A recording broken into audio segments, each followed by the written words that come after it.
that are on virtual. It is May 20th, 2021 at 9:12, and we will begin the Children's Service Council board meeting. Amy, can you do roll call, please? Kathy Donnelly, Present. Beam Fur, Kenneth Gillespie, Here. David Kenton, Donna Korn, Don Liberta, Here. Tom Powers, Robert Runcie, Here. Maria Schneider, Paula Thatchy, Jeffrey Wood. A quorum has been established. Thank you, Amy. And I just want to remind all of the board members that are in person, pull up your mics so the people virtual can hear us, and remember to push the button when you're speaking. Thank you. We're going to go ahead and take a moment to arrive.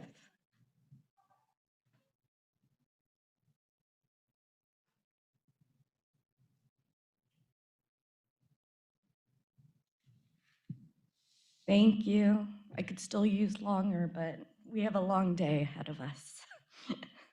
So at this moment, I just want to talk a little bit about, Cindy and I had a conversation about appointing a bylaws committee.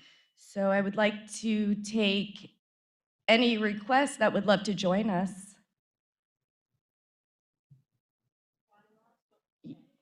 Give us a. What are you trying to accomplish? We want to look at the current bylaws, how they're written, what is mandated for us as a board, the number of folks that have to be present here.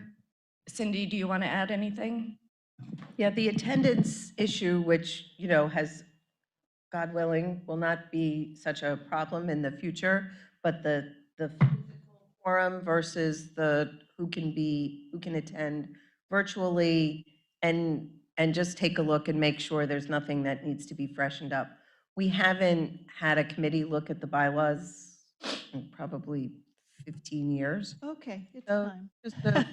just a time to freshen up. Yeah. I would expect one meeting, nothing too intense. I'd like to attend. Thank you, Kathy, and I will join as well. Amy, if you're taking notes. Jeff's in. Thank you, Jeffrey. Anybody else? Okay, I think 3 is good, though. Thank you, everybody. I also want to just, we have a very busy month in May, so I just want to point out some things that we're really should be concentrating on this month, even though we're in the middle. One, it is Mental Health Awareness Day. Thank you, Kathy, for wearing the green. Right, we all forgot. But also something we observe for the entire month. Second is Foster Care Month. So thank you to all of our foster parents, all of those that work in group homes, to all of our caseworkers, and to everybody really in the community that is working with our children in foster care. So thank you. And third, last but not least, is Drowning Prevention Month. So important that we really pay close attention. We know that it's the leading cause of death, not only in Broward County, but really throughout the state for children 1 to 4. Please remember, we have a holiday coming up as well. Be aware of your kids. You guys are going to probably be meeting in larger groups. Always have a sober watcher. If you're drinking and watching, not helpful. So for all of those, have fun, but watch out for our kiddos. And we would like to, and so glad that Mr. Runcie has come to us in person today. So happy to see you. But unfortunately, a farewell moment to him, and he's going to be missed around this board. So if we could go ahead, and there's a whole collage. Cindy, would you like to say a few things? Well, Bob, we weren't sure if this was going to be your last meeting in person or not, and we didn't want to lose the opportunity to thank you for an amazing 10 years of service on this board, and of course, more importantly, to the children um, in our community. It's been such a pleasure to work beside you, behind you, for you. Um, Your grace under pressure has been extraordinary throughout these 10 years, and I truly value all that you've put together in the district and all that you've brought to this board. Um, We didn't have time to put your commemorative plaque together, but you will have something to remember us by, but you have left a lasting impression on me personally and on this board. So thank you very much.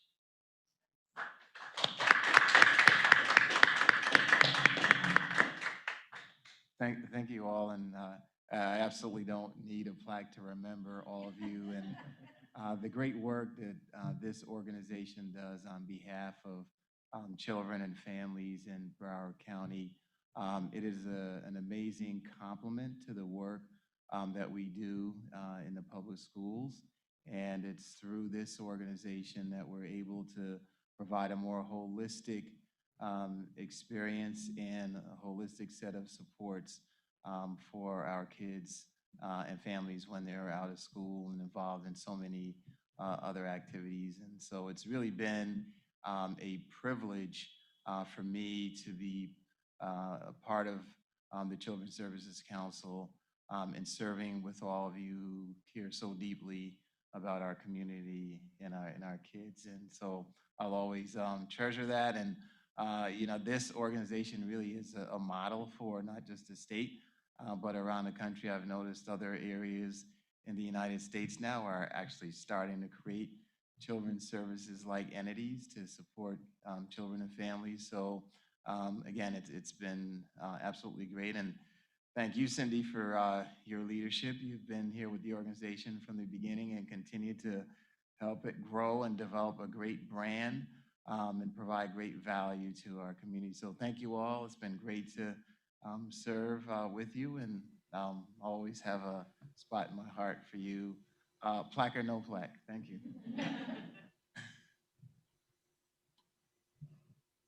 Thank you.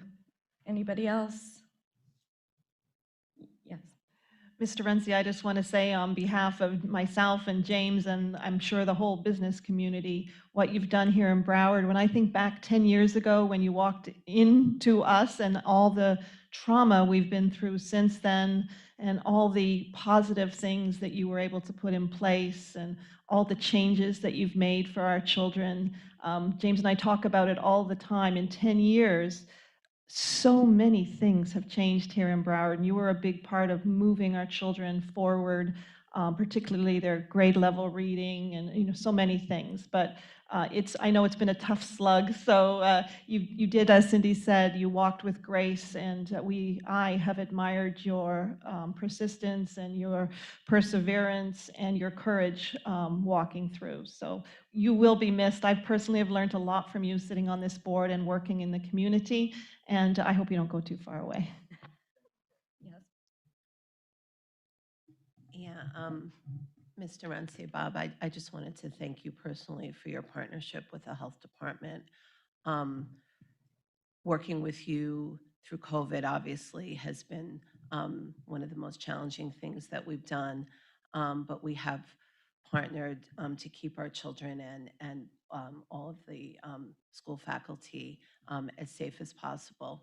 And then some of the initiatives that you started, the debate, as well as the health equity officers in all the schools were recognized nationally and were key to us as a community achieving the Culture of Health Prize. So I just really wanted to thank you and let you know about how important that partnership has been to the health department and to me personally.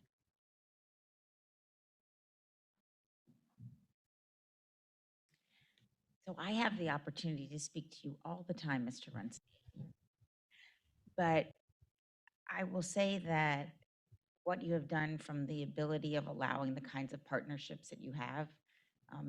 You can have a superintendent serve on these types of boards in the community, but when you have a superintendent who's really engaged in those board responsibilities and partnerships, and the Children's Services Council, like you said, has provided this holistic opportunity for our kids, but without your connection and you actually being involved and paying attention and helping to forge the day-to-day operations, it wouldn't be as successful. And so, thank you. I've had the pleasure of seeing all your achievements from different angles. One, from being a teacher for quite a while, and then as a city commissioner, and as a county commissioner, and then being on this board. And I've had a chance to see a lot of those achievements, and there are many. And I just want to say thank you. They've made a huge difference. They've made a real difference in this community. And I think the partnerships that we've been able to do. And the one part that I really appreciated was, I know you're supposed to mainly do K through 12, but you didn't stop there. You really looked at before the kids came in, after the kids came in, after the kids left, and that's kind of set the stage for a lot of good stuff. So I just want to say thanks. If I might, it's been a pleasure to work with you, and I love the way you respect school choice and how you embrace that issue. And I've told you this many times, you're the best superintendent since I've been down there in 1990, and you're going to leave a very huge shoes to fill when you leave. Nothing but respect for you and what you've done for our county and our children, and you'll be missed. If I may add one more thing, because texts from staff around, all around CSC staff asked me to make sure to pass on to you their love and admiration as well. And I was instructed to hug you tight, tight, tight, though I'm not sure that that's allowed. But a virtual tight, tight, tight hug. Thank you again.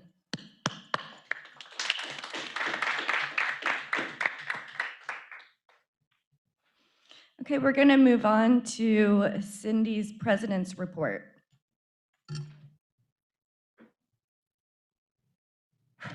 Well, so first, I want to point out one of our other achievers, Kathy Donnelly, who was honored as a Woman of Inspiration at Women's United Magnolia After Dark event, which was an extraordinarily unique way of celebrating and fun, and just so great to see Kathy being honored as she should be.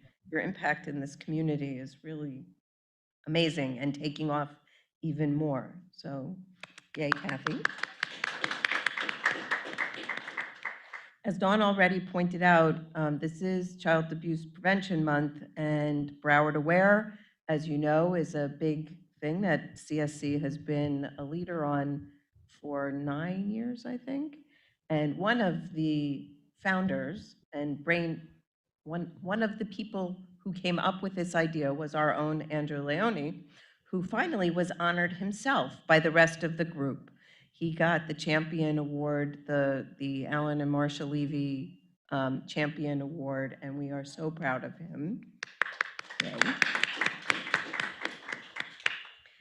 We also were cited many times during the statewide acknowledgement of Child Abuse Prevention Month, and Andrew again was acknowledged because we had a lot of the lighting up in blue for child abuse prevention. The Department of Health, Paula, virtually hosted the 5th annual South Florida Water Safety Symposium, which went really well. It drew over 200 attendees, and something that could never happen, but in the time of COVID, there are some good things that come out of it. When you do a virtual symposium, we had participants from Australia, Canada, and the United Kingdom. So that would certainly never happen. Welcome. Let the record reflect that Tom Powers has joined us. Yay. Welcome, Tom.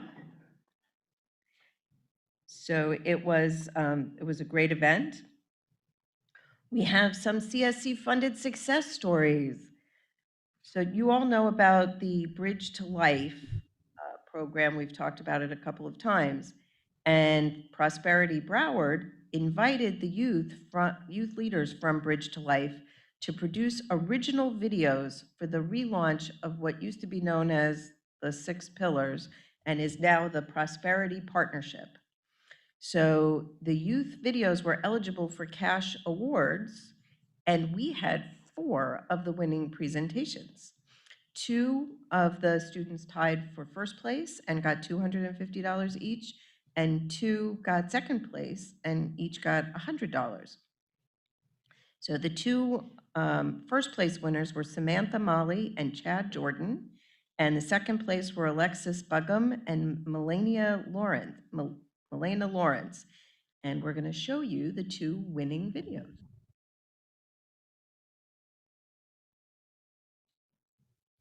Prosperity. What does that word mean to you? To me, prosperity is seeing myself and my community thrive. It's us being able to break boundaries and reach past this guy. It's us being able to congregate and collaborate, thinking of ways to drive our long-term success. It's the birth of new opportunities that will foster innovative trailblazers who will tackle problems that must be addressed. But it's hard to achieve the impossible by ourselves. That's why we need partners to help us delve deeper and defy what may seem to be out of reach. Partners that will help connect us closer together, improve our quality of life. Our cities are beautiful, but together we can make them paradise. So ask yourself, what does prosperity mean to me? Because to me, it's about the power of hope. Our children, our families, our businesses, our community, succeeding and thriving, living, loving, and playing in the most beautiful place on earth. Wow, gave me chills. Resilient. Being numb is not the same as being resilient. Resilience signifies you have been through, felt, failed, and been wounded. You will lose your balance and crash. However, you keep going. Collaboration. It is the desire to work together for a shared goal. It is the willingness to channel individual achievements towards goals. It is the fuel that enables ordinary people to achieve extraordinary outcomes. I am because we are. With the Prosperity Partnership, my tomorrow will be better because I will have a roof over my head, food at the table, and a community ready to see me succeed.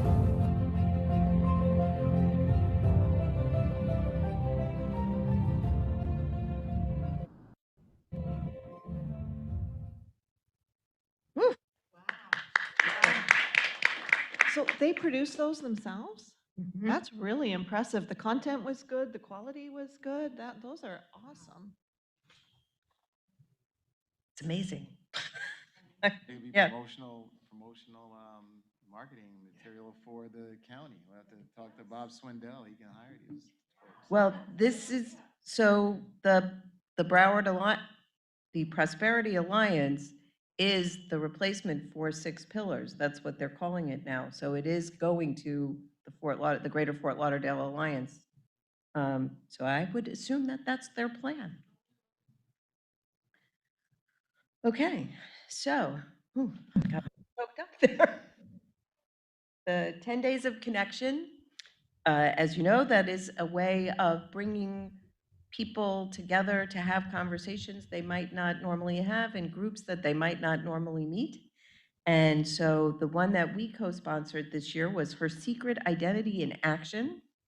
And it was held on May 4th and 6th, sponsored by CSC, 10 Days of Connection, and the Jewish Federation, and Nailed It DIY Studio. You might think that was a place to get manicures, but in fact, it is a place where you're actually creating things. And the event engaged more than 55 local girls and women for virtual and in-person activities. And it had girls from Handy and, now I'm forgetting all of the different, I'm sorry? Oh, yeah, PACE, mixing with some of the adult leaders in the community, and it was really successful and inspirational from what I understand. I unfortunately was unable to attend. The United Way of Broward County, as you know, in our race equity work, has been taking off, as many things that CSC does. You know, we seed, we're out there very quietly getting stuff done, and then others join in, and this work is really taking hold. Not that we're the only ones who do race equity at all, anyway, and it was started with a partnership with the county. But as I mentioned previously, there's a group of CEOs now, a nonprofit group of CEOs that are learning and sharing together. And the United Way is now sponsoring with us and the Nonprofit Executive Alliance a 5-part learning series on racial equity and social justice for the nonprofit CEOs. So that's going to help them get deeper understanding of key terminology, theories, tools for assessing how their organization's culture supports or inhibits equity, and strategies for laying the foundation needed to move their internal anti-racist work from theory to action. And this got some of the other funders excited as well during Funders Forum, and I think we're going to be looking to do one of those for the CEOs of funding organizations as well. So, and that, of course, I have to give huge shout out to Adama for the work that she's been doing on that. She has been an integral part of making that happen. And she also was a contributor to the Urban League's new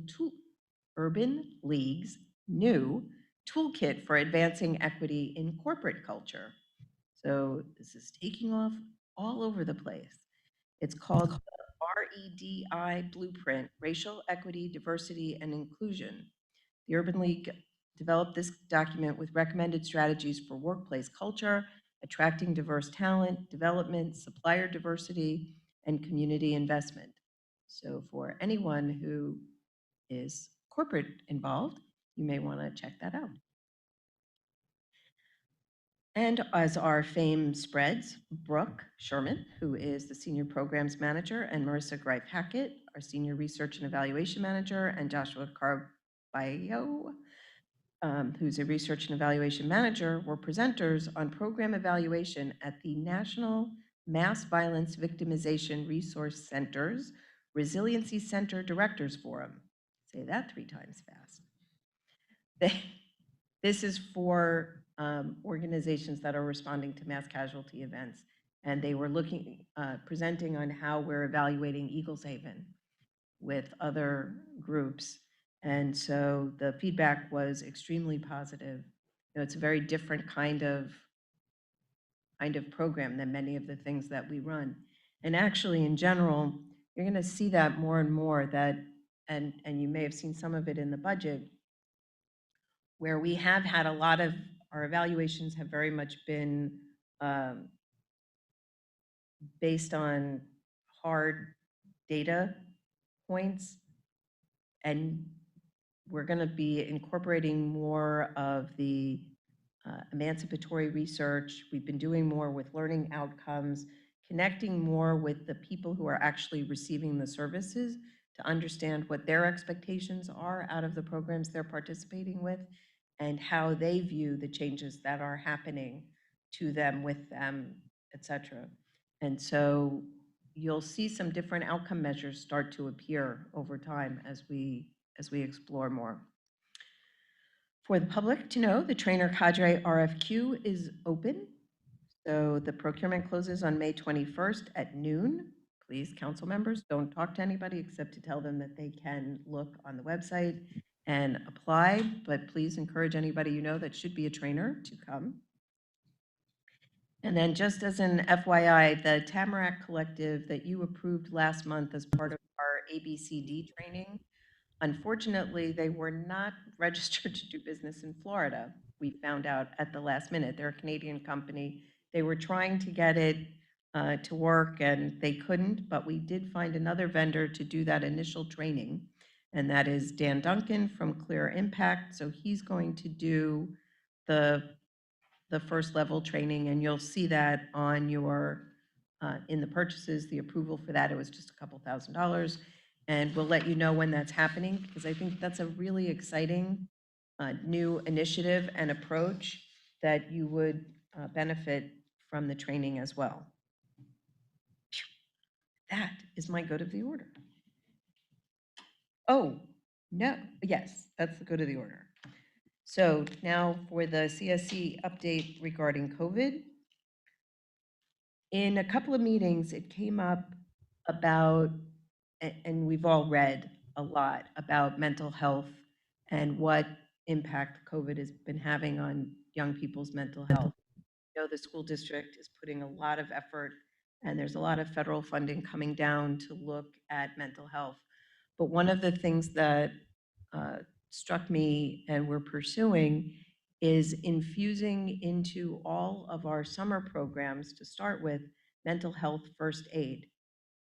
We have the capacity in the community to do the training, and it was something that after MSD, we were very concerned that summer that the post-traumatic stress would show up while young people either were acting as counselors in summer programs or were participants in summer programs, and you never knew where that was going to happen. It could be at a bowling alley, it could be at a park. And so we wanted the staff to be trained in mental health first aid so that they could intervene and de-escalate. And so I do think that this summer, we're already seeing it, but we think as the young people are out and about now more, you're going to see it manifest. And so we have many trainers, we're getting those online, and we are going to make sure that at least one person at every site has someone trained. And hopefully, you know, we're going to train as fast as we can, as many as possible. So that's an initiative that's going on now that I hope will at least help. Will that be done via Zoom? Like, can other people access this training? Mental health first aid is available throughout the community in a variety of ways. They are doing some Zoom training, though they prefer in person, because I guess there are some techniques that are better learned face to face. We can let you know when the trainings are happening. They'll be posted on the training website. They are open, so if anybody did want to participate, you'd be welcome to. They're free. You know, CSC will be paying for them, so of course you can sign up. And then we've talked to you about the vaccine hesitancy campaign that we've partnered with the, of course, the Department of Health and the Health Foundation of South Florida, who took the lead on this, the I Did It campaign. And so we just thought you'd like to see, last month we were not allowed to show you the PSA yet, and this is just one of them. Andrew, there's no sound playing in the boardroom.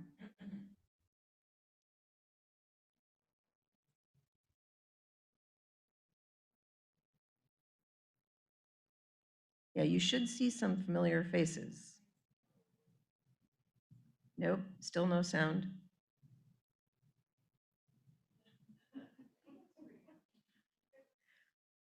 Well, you can see the people you know, and that's the idea behind the campaign, is it should be people you recognize, that you know, that you... I did it. Of course I did it. Sí, lo hice. Yo también lo hice. At first I was skeptical, but I did my research, so I did it. I did it so that we could get back to worshiping together. Mi mamá lo hizo. I did it because I missed my student. That's right. I did it. I got the vaccine. There's a lot of hesitancies about getting the vaccination, but I want to encourage you. Millions of people have received the vaccine safely. I did it, and you should too. Find out how you can do it at ididitsfl.com. And as we sit here maskless, I know that we all have gotten our vaccines, because we've talked about that. I would never ask, but we have shared that. If you have any pictures of you getting your vaccine or with your little sticker, or if you still have your little sticker, please post it on social media and use the hashtag IDidItSFL. and, encourage others. The only way we're going to get out of this. Okay. That's all for the COVID update. And then for the legislative update, our local folks had a good season. There were a lot of interesting things that passed the legislature, but Robin and Christine Hunchevsky came out great. They got a few of their local initiatives, and speaking of mental health, that's one of them. I've worked with Christine extensively on a bill to create a mental health commission, and that looked like it was not going to happen, and then at the last minute, it did. She and Senator Book made it happen. So there will be a mental health commission, and that's pretty exciting. They passed the largest budget in the state's history, as I'm sure you know, at $101.5 billion, with a lot of federal COVID relief that are going to be interesting to see how that flows down, which also influenced our budget, which I'll talk about later. A bill that we have been working on for years, which was the Early Education Reform Bill, passed, yay. That infuses some standards in the subsidized childcare world that will flow in and be more aligned with later, so that we can better judge how effective pre-K is and where adjustments need to be made. The Juvenile Diversion Expunction Bill, yay. We certainly don't want children's lives to be derailed because of something stupid that they did as children.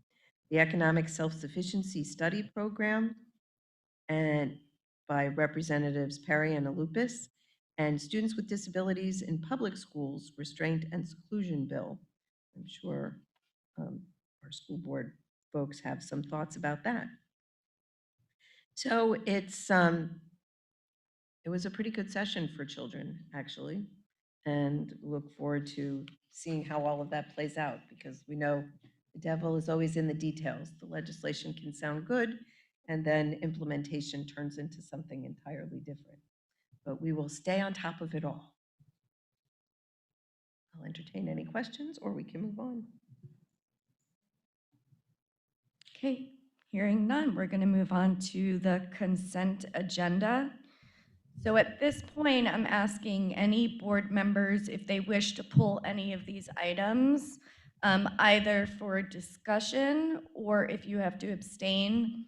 I'm already pulling B, as Mr. Runcie has to abstain from that. So anything else? Great, hearing none, then can I get a motion to approve? Motion to approve. Should I finish do I need to name all of them, or are we good? No, he can move the minus item B. Perfect, thank you. Second. Second? Thank you. All in favor? Aye. Aye. Any objections? And we have no abstention, so we're good. So pass, thank you so much. Now we need a motion to approve B. Second. All in favor? Aye. Aye. Any objections?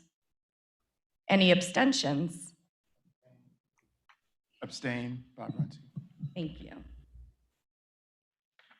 No public comment. Thank you, Angie. I didn't even have to ask. That's wonderful.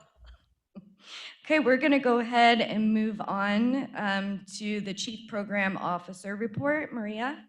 Hi, good morning, everybody. So I'll be presenting you an overview of the 3 procurements that we recently completed. And then it's my understanding that at the end of the day, you'll have an opportunity to vote on what I'm presenting. So the first procurement is the respite RFP, and our currently funded programs will be sunsetting at the end of September. The respite RFP provides out-of-school time respite services to youth 5 through 13 years old who exhibit behavioral health needs. And we received a total of 4 applications for this RFP. 3 were recommended for funding and 1 was not recommended for funding. Of the 3 that were recommended for funding, 2 are our currently funded programs, which is Memorial and Smith, and 1 is a new provider for respite services, which is Jewish Adoption and Foster Care Options. So the funding recommendation spreadsheet is presented for your review, and I'll be happy to answer any questions.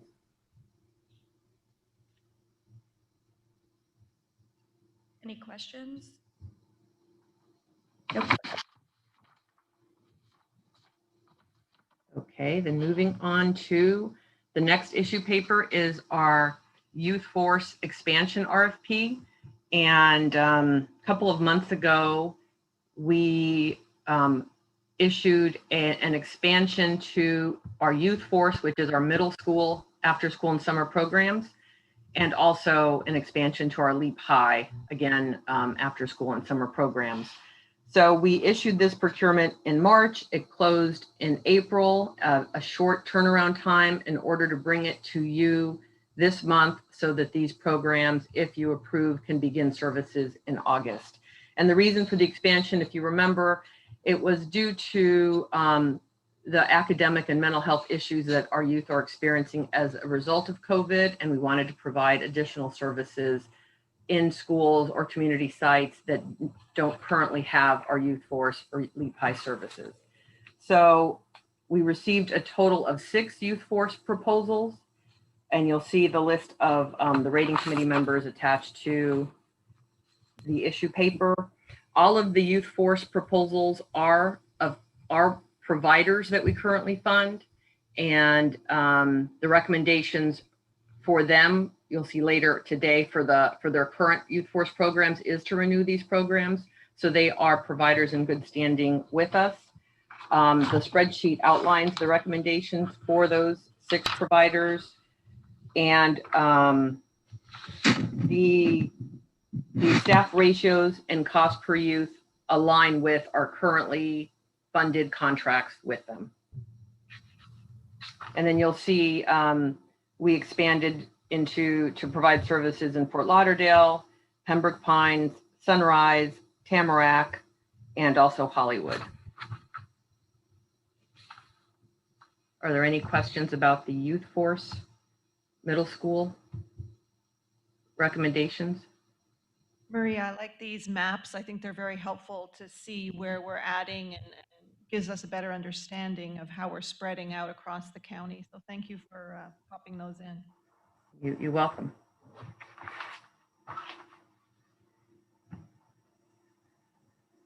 So if there's no questions about youth force, I can go on to our LEAP High. So LEAP, I'm sorry? One more question. Yes.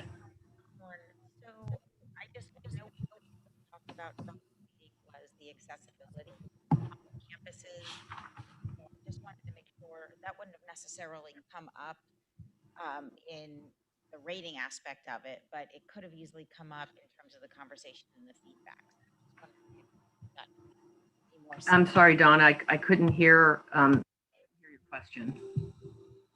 She was asking about accessibility to the campuses, if the providers had any challenge with that. I think we had one high school provider that was having difficulty connecting, but otherwise, the principals at these schools were previously identified as being places that needed service, and they were amenable to folks coming on.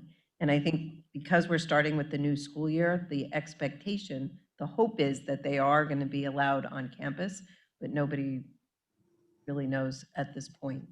But that is the way they're funded, with the idea that they will be on the campus, and the principals wrote letters of support for them to be there. Okay, perfect. But I will say we shouldn't be hoping, they will be allowed on campuses. I know Mr. Runcie has given that specific, and the board specifically has spoken to it. If it doesn't occur, we need to hear that immediately. Yeah, so Donna, all for the summer, all of our programs will be in person at the schools. Wonderful. I saw the expansion, and so the last conversation we had was they were having difficulty with some of the campuses they already had access to, and now we're talking about expanding. So I thought Mhm. the reason that it would come up. So just wanted to make sure that we came full. Thank you. Just to clarify, the expansion was not, I just want to be clear that it was not because we couldn't get onto the other campuses. Yeah. Go ahead. Okay. So if there's no more questions about Youth Force or middle school, I'll go on to the LEAP High funding recommendations. So with LEAP High, we received 3 applications for expansion. One of the applicants withdrew their application because they weren't able to find a site that wanted to host this program. So 3 of the applicants were 2 were recommended for funding. One is a currently funded applicant who is going to expand to Coconut Creek High School. And the other one is currently funded under our middle school initiative.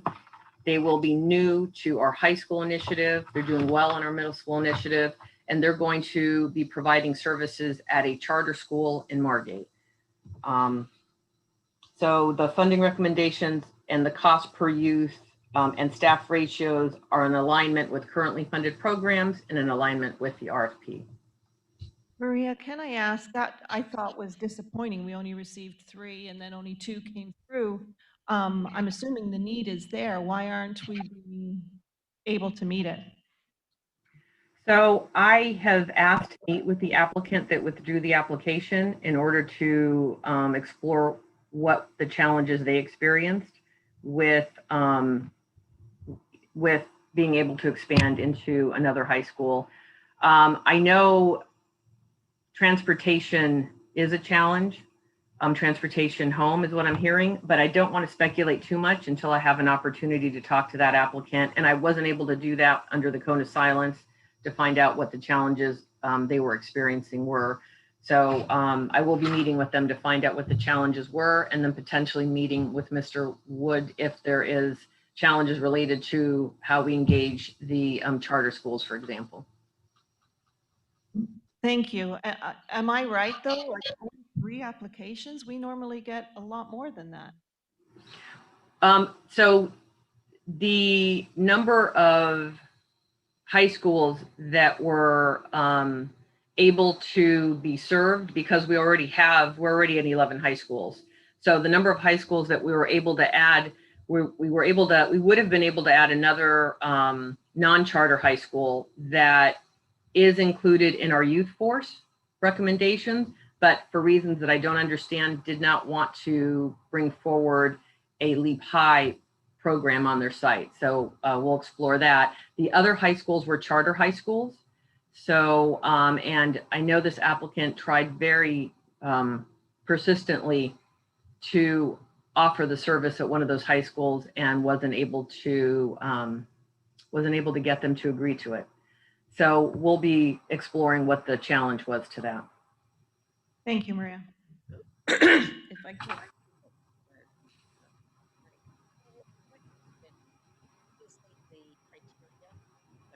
The criteria of the 80% threshold.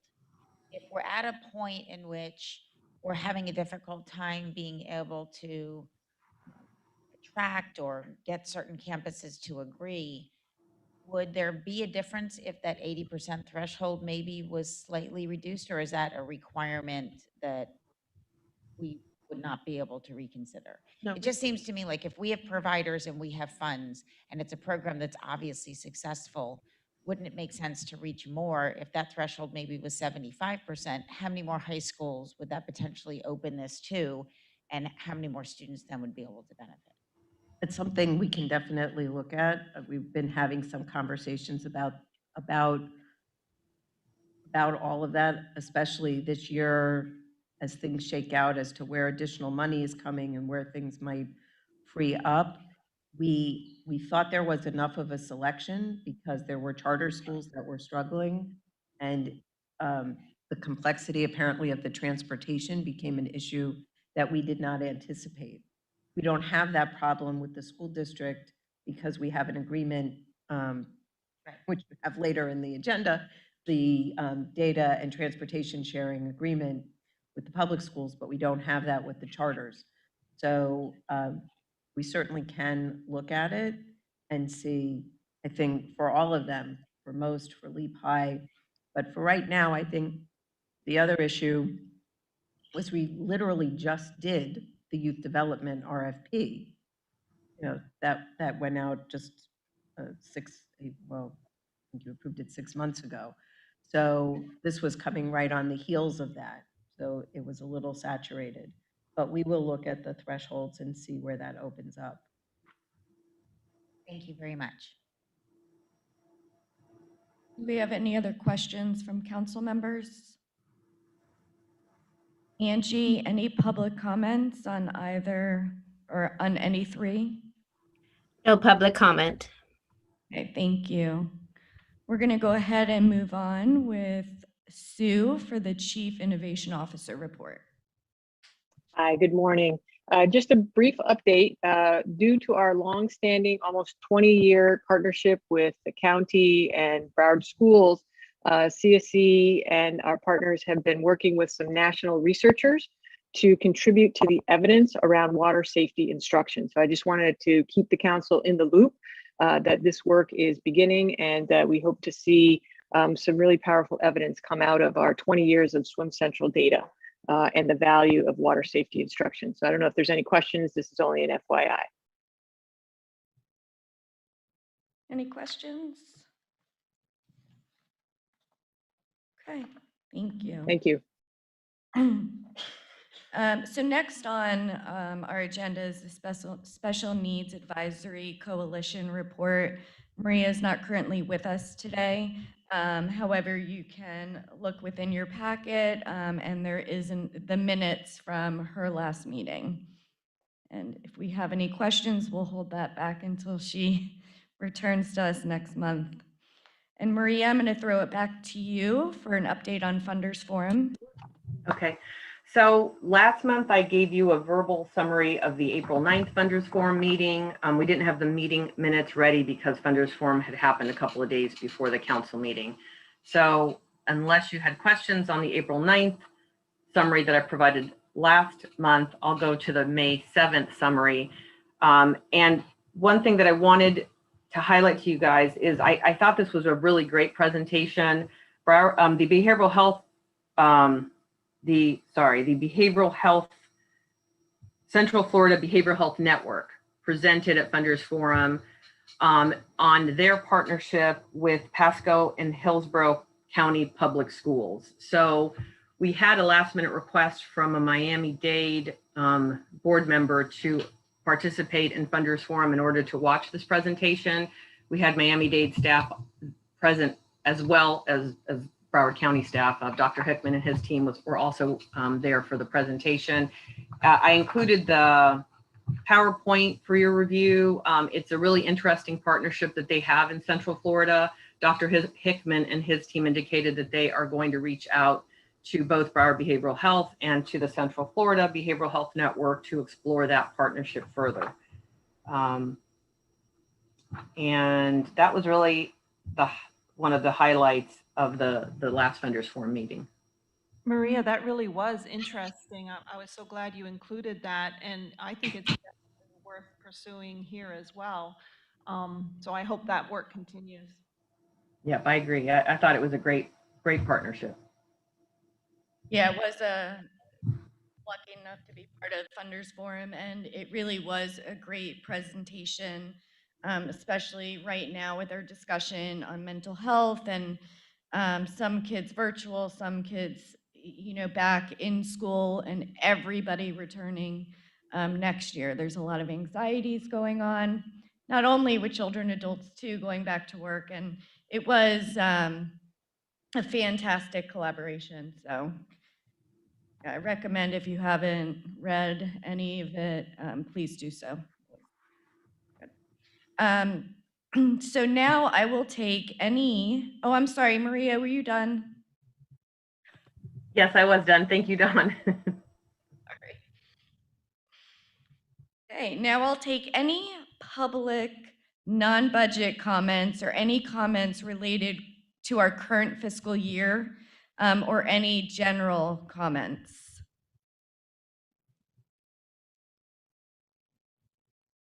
Angie, any comments? From the No pub- public comments. Okay, thank you. Council members, any further questions or comments?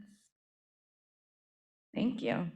So under tab O, there's some information for the council members. I don't know if anybody wants to talk about any of those in reference to Reed's Coalition. Those were the minutes from April, so I think Commissioner First spoke to them last month, but we didn't have them prepared. You're certainly welcome to add to it, but that's why it wasn't listed as a Speaking. Mhm. Great. So this is officially the end of the council meeting, and we're going to go ahead and move on to our 21-22 program budget discussion. But before we do that, would anyone like to take a 5-minute break? Or would we like to move straight in? Okay, so let's move right in. Okay then, all right. So I have to say, I'm doing this now for 20 years. Next month will be my 20th anniversary with CSC. And every year the budgets get, we throw new curveballs, but this was the curviest of the curveballs because it's allergies. I don't have COVID. I took the medicine. It's supposed to have cleared me up, but apparently I'm still choked up about it. So, yeah. So I'm going to set the stage for you. We've had some preview conversations about this. So always, the part that wasn't curvy is we're always looking at community needs versus available resources. It's a challenge we always have, and we know that in that teeter-totter, there's always more community need than there are available resources. So how do we make any judgments about where to go? Some of these things that we look at, you're used to seeing, the alignment with the council's core mission, previous discussions where you've said there are issues that you want to take on or that we've brought to your attention. Program performance by the different agencies when it comes to their renewals. Integration with other funders. You hear about every month the discussions that we have at Funders Forum and all the many committees that we participate in. New issues that have come up. This year, of course, there were a lot of new issues, but there always are. Things that we see coming down the pike. We use our results-based accountability, looking at community impact, looking at what impact we have, how well positioned are we? As I've said to some, we look at, should we be leading, following, or just getting out of the way of each issue? And we play all of those roles. We look at the community capacity and the CSC capacity to take on other issues. Sometimes there are emerging issues. I mean, I don't want to sound too cocky, but people often think that CSC can solve every issue that comes up, and sometimes we can't. Physically, there aren't enough hours in the day, or we may not be as well positioned as others, even though they think that we can. We may not be able to, and I have to take that into consideration. Also, one of the hard-worn lessons that Monty and I have learned over the years is that even when an emerging issue comes up or a pre-existing issue comes to our attention and the council wants to get involved and we want to play a leadership role and we build budget in, it still takes time for those things to take root. So it's not as simple, even though there's always the cry for money. You establishing the budget, putting the money there, gives staff the authority to go out and work with others to develop the solution. But you have to develop the solution. You have to do the RFP. You have to Then once those awards are made, they have to hire staff. They have to make sure the staff are trained in the whatever best practice model that we've come up with. Then they have to recruit the people or get the referrals from whoever needs to make the referrals. So there are times when, as has happened with the resiliency money, where we wanted to sort of replicate Eagles Haven, it's actually taken almost 3 years before we're going to make the award. We've carried that budget forward from year to year. That means we're not taxing the taxpayers. When we carry it forward, it was money you set aside. We didn't spend it. We carried it into the next year. We didn't spend it. We carried it into the next year where it's going to be spent. So we're very conscious of that, but it also affects how much money we may put in that first year, how things develop over time, and the fund balance. There's also, of course, now 2 new things you haven't seen before is the impact of COVID on children, families, and the NPOs, and the possible impact of new funding. Now, both of those are not as clear cut, and they played a large part in the discussions that staff had as we developed this budget. I've told you before, I think, we start visioning back in January or February. I bring, for each of these tabs that you see here, the staff comes together, the fiscal staff, the research staff, the program staff, and we talk about what's happening, the payload staff. We talk about what we're seeing in the community, what's going on, how are the trends, what's happening in the data, where should we go? And this year, it was like looking through mud. There's very little data available. It was just a tough slog. So many things, didn't happen. A lot of the testing was in the schools. They didn't do. A lot of the data that's normally collected wasn't collected, or it's not available. So that was hard. You also can't judge a program. Normally, we bring you in the budget book, we have a few people who are new, but normally we would bring you, how did the program do in their last full year of funding? How are they doing so far this year? And from that year and a half of information, we tell you what we want them to do next year, whether we think they're on track, whether they're struggling, what's happening. I don't know how you look at 1920 or 2021 and predict what's going to happen in 21, 22. They could have been brilliant at COVID and not so good in person. They could have struggled in a virtual world, but they're fantastic when they're available. So we really didn't think that was fair to look at. And that's why you don't see 1920 data in this book, and why we're telling you basically what you contracted with them for and what our expectation is for next year if the world returns to normal. Please God. In October, let there be some semblance of normal where people can be together and ratios can be somewhat more normalized, and they're able to do what they need to do. So that's what went into developing the recommendations in the book.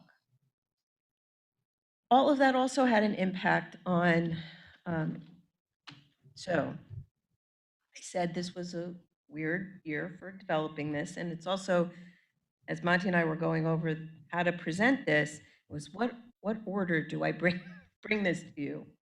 Because for the last several years, wait, let me restart that sentence. When we first started at CSC, the philosophy always was, what's the need in the community? What's reasonable for us to do? And then what is the millage rate that we need to have in order to meet the needs, at least to the extent that we can? And we were able to do that for the first 12 years. And then we were too close to the cap, so playing with the millage rate wasn't really possible. It was really more about, do you take advantage of the growth in property values or not? What's the impact to the taxpayer? How comfortable are you? And so normally at this point, I would show you what the projection is for the growth in property values, and that would kind of dictate how much money you had to play with or not. If you were going to roll back or if you were taking advantage in the growth. I'm not doing that this year at this point because it doesn't make any sense. We are currently, because of COVID and the impact, despite the fact that we were very flexible in funding, recognizing that the nonprofits had to pivot in different ways to deliver services. As long as they were delivering services to children, we did cost reimbursement. That was helpful to the nonprofits, but it also meant that if they were normally an in-person after-school program that now was virtual, and they could serve 50 kids with one person instead of 4, and the other 3 people were not yet hired, we said, don't hire them. And therefore there were savings. If they were already hired and they were doing something that could serve children, then we would keep them on. We weren't going to add to the unemployment problem, but we weren't encouraging them to backfill unless they could actually do something useful. So we have wound up the last 2 years with a lot of unspent money. Also, some of the new initiatives that couldn't get off the ground. And we had some windfall. Now, not necessarily windfall, but we don't budget for money until we actually get it in. So the reimbursement from AEAP, and there's a good reason, my conservative back there beats this into my head. You know, we had AEAP is supposed to give us $2.7 million. We gave them a bill for $2.1 million 8 months ago. We're still haggling with them. And then we got a check for 1.5 million instead of the 2.1. Now we're fighting with them, and I'm hopeful that we'll get all or most of it, but we don't budget it until it comes in. So we have that money. We had the increase in the 4E because we can now do claiming for the attorneys. And again, we're lagging that increase. So first we get it in, and then for the next year, we'll increase the budget and increase that project. But that means more money is coming in than we're actually budgeting. So this year, I'm taking a slightly different approach in the way I'm presenting this to you.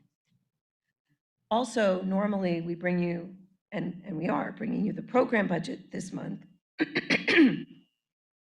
the administrative budget next month, and that's when you really set your millage rate. But we have to give you a concept of how much money you have to work with before you approve the program budget. So I'm foreshadowing for you a little bit the admin budget here, but please recognize we haven't completed it yet, but I just want you to see the big picture. So as presented to you in this book, which we'll go through, of course, in more detail, it came to $99,376,125 of what the staff proposed is the basic. There was an additional 1.6 million or 2 items on the staff wish list. We put them on the wish list because they were bigger initiatives and that would actually increase the amount of spending that you had. Normally, our basic keeps you within the millage and the budget, you know, pretty close. And then we put on the wish list other initiatives that we'd like to do.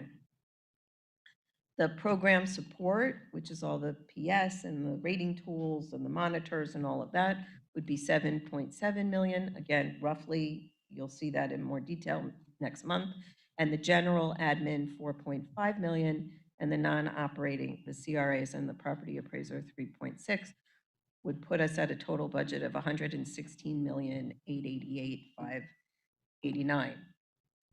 One interesting fact with the CRAs is they are starting to phase out. Oh, that's another reason why we had more money.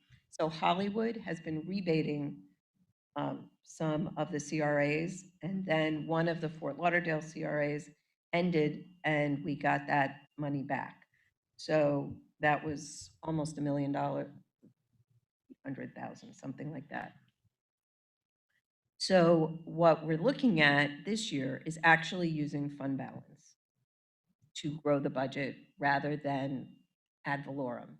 You see last year that the ad valorem revenues, which you'll see in blue, and then the grants and other funding, and then the money we used from fund balance. We always do use some fund balance. You never spend 100% of your budget, but you also can't put into contract things you don't have in your budget. So we always bring forward, we've had like 3.5 million always from fund balance to allow the budget to be a little bit bigger, knowing that we'll be fine. This year, as you'll see on the bottom graph, we are proposing, of course, this is completely at your discretion, but we're proposing increasing that gray bar substantially, using a lot more fund balance to grow the budget. And why do I feel comfortable with that? Well, the next slide will show you. So our total fund balance right now is 41,470,000. We have to keep a minimum fund balance of 3 months. That's by council dictate. You have committed 3 million into a fund, so it's a designated fund for the building, which leaves us with 28 million undesignated. We're expecting this year that we're actually going to add to fund balance. Last year we used 10 million. We had the 3.5 million at trim, and then another 6.5 that we did as carry forward. We think we're actually not going to spend that, and we're going to be under by another 5 million. So that's a rough estimate at this point. We don't know. Summer may be more robust than we're thinking. Anything can happen, and that's great. If the money is used, it's fabulous. But right now, our projection is we're actually going to add 5.2 million to the fund balance, which would mean we'd have 33 million in undesignated fund balance at the end of this year. So I am proposing that we carry forward or use for the budget 15.7 million. That still leaves 17 million in undesignated for future years. Now, I do have Robin's voice still in my ear, where she was panic-stricken, keeping in mind that when you bring fund balance forward, it is one-time money. It's leftover. It's your savings account. I used this analogy yesterday. I'm not sure it's perfect, but if you're buying a house, right, you can't spend, if you have no income coming in, you can't take your whole savings, put it as a down payment, and then think you're going to be able to make your mortgage over time. You can take it and remodel the inside and spend it all on something that's one time that you won't have to do again. But if you're taking on an ongoing expense, you can't use your savings to do that and expect it to reappear. So we do have to be careful. We do have to be mindful about putting the money into ongoing salaries, ongoing programs that we won't be able to sustain later. I do believe that we can sustain this, though. Next slide, Andrew. So if you can see this, the first column, the white one, is where we are this year.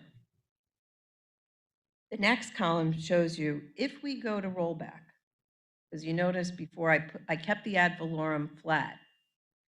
And that means we go to rollback. That generates, for those who are not familiar with government taxing, even though your millage rate may stay the same, it's considered a tax increase if you generate more money than you generated the year before. In order to not generate more money than the year before, you go to what's called rollback. Okay, Beam? Okay. So rollback, in this case, would be 0.4740. We're assuming a 3% increase. I don't know. We have no numbers yet, as those who have to deal with this know. So we picked a number between 2 and 4, because that was the best that we had. So assuming a 3% increase in property values, the rollback rate would be 0.474. Don't hold me to that, but it's good enough for today. That generates 98,384,000, just like it did last year.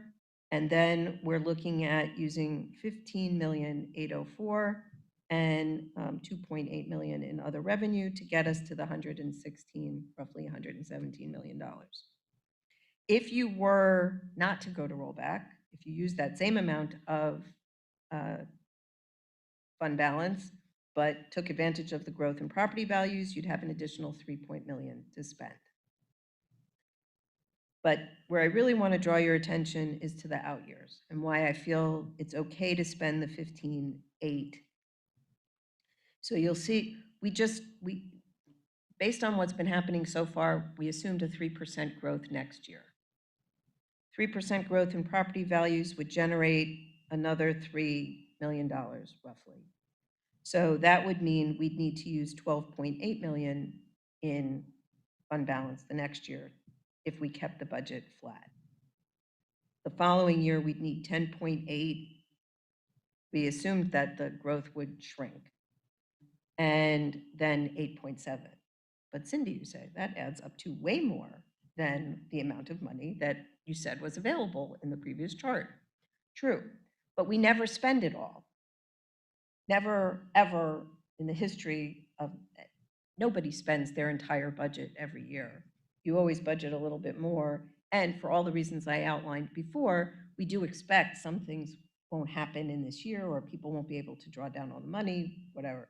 So of the 15.8 million that we use from the savings, I expect at least 6 or 7 will remain in savings. We'll just never touch it. And so it will carry us out. We projected it out using, and it will carry us all the way through. We also don't know what the growth or shrink in property values will be over time, but I feel pretty comfortable that it's sustainable. The other two things that happen are the CRAs. I told you they've started to close, but between 2024 and 2030, they're all going away. And we have about $3 million that we're paying to the cities in CRAs. So that will stay with us, and that gives a little bit more money that can be spent on children's services. So that contributes, and also one of the reasons that I like going to rollback this year, there's a couple of reasons. One, people are hurting. I don't think it's a good look for CSC to have a tax increase when people are hurting and when we're sitting on all of this money. So going to rollback is most important, helpful to the taxpayers. Secondly, it gives us a little more room between our millage rate and the cap of 0.5. When the downturn hit in 2008, we were able to still provide the high level of services to the children and families who needed it most when that happened. And we were able to do that by surgical cuts to the budget and a small increase in our millage rate. Very small increases for us. I mean, the whole thing is 50 cents per $1,000 value.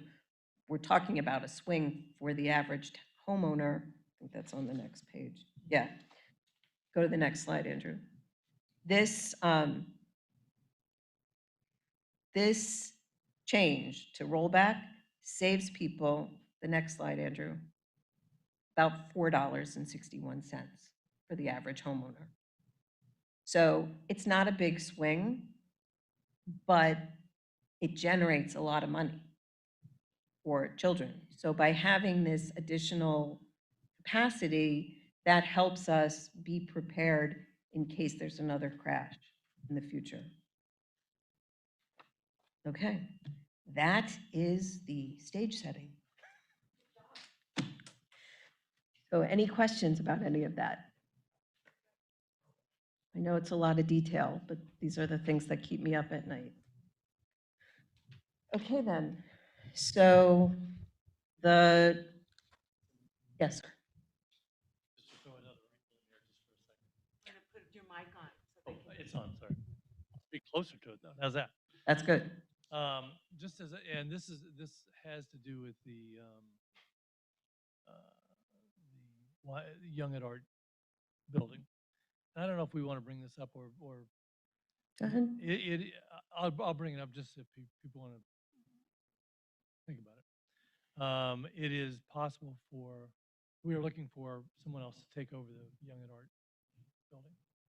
Obviously, we were looking here for many times of trying to expand. That is an option. And I don't know cost. I don't know any of that stuff. And I know there's a meeting coming up very soon. But that I know we had been putting money aside for that reserve. And there's still a building fund, but there's actually enough in there that if we were thinking about it, we'd probably cover the cost way easy. So just, I think I don't know if there's interest in that or not. Obviously, we'd have to explore it in many, many ways and see if it fits the needs of CSC now and for the future. But it is centrally located. A lot of people know where it is. It's Flamingo, right? Flamingo in 95 or 595. 595. right. Pretty central. So it's an option, and it's an option this year. So one of those things I just wanted to float out there. Uh-oh. No, I was just trying to process what that would, I mean, if we were to do that, we would sell this building. Right. So there would be revenue generated. I have no idea what the price is to know how it would affect the fund balance and what the expectation would be. We're not allowed to, for those who are newer to the board, we're not allowed to incur any debt. So any building purchase has to be done out of cash. Which is, you're right, we're probably in a position we could do that. However, if you use the fund balance, you may not be in that. I don't think it's anywhere near that much, but if you use the fund balance, then you wouldn't be able to do that. Well, we have 3 million set aside that's designated, so that's not out of the below the line stuff.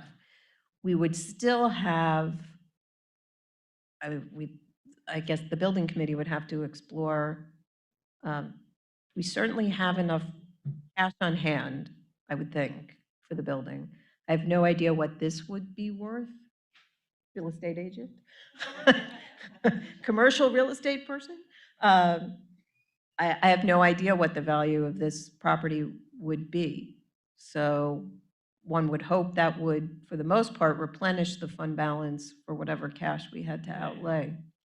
And I could be wrong with this, so don't hold me to this, but I think YA was under contract to buy that for $10 million. I could be wrong with that, but It's a good transition. Donna has a question, and then Paula.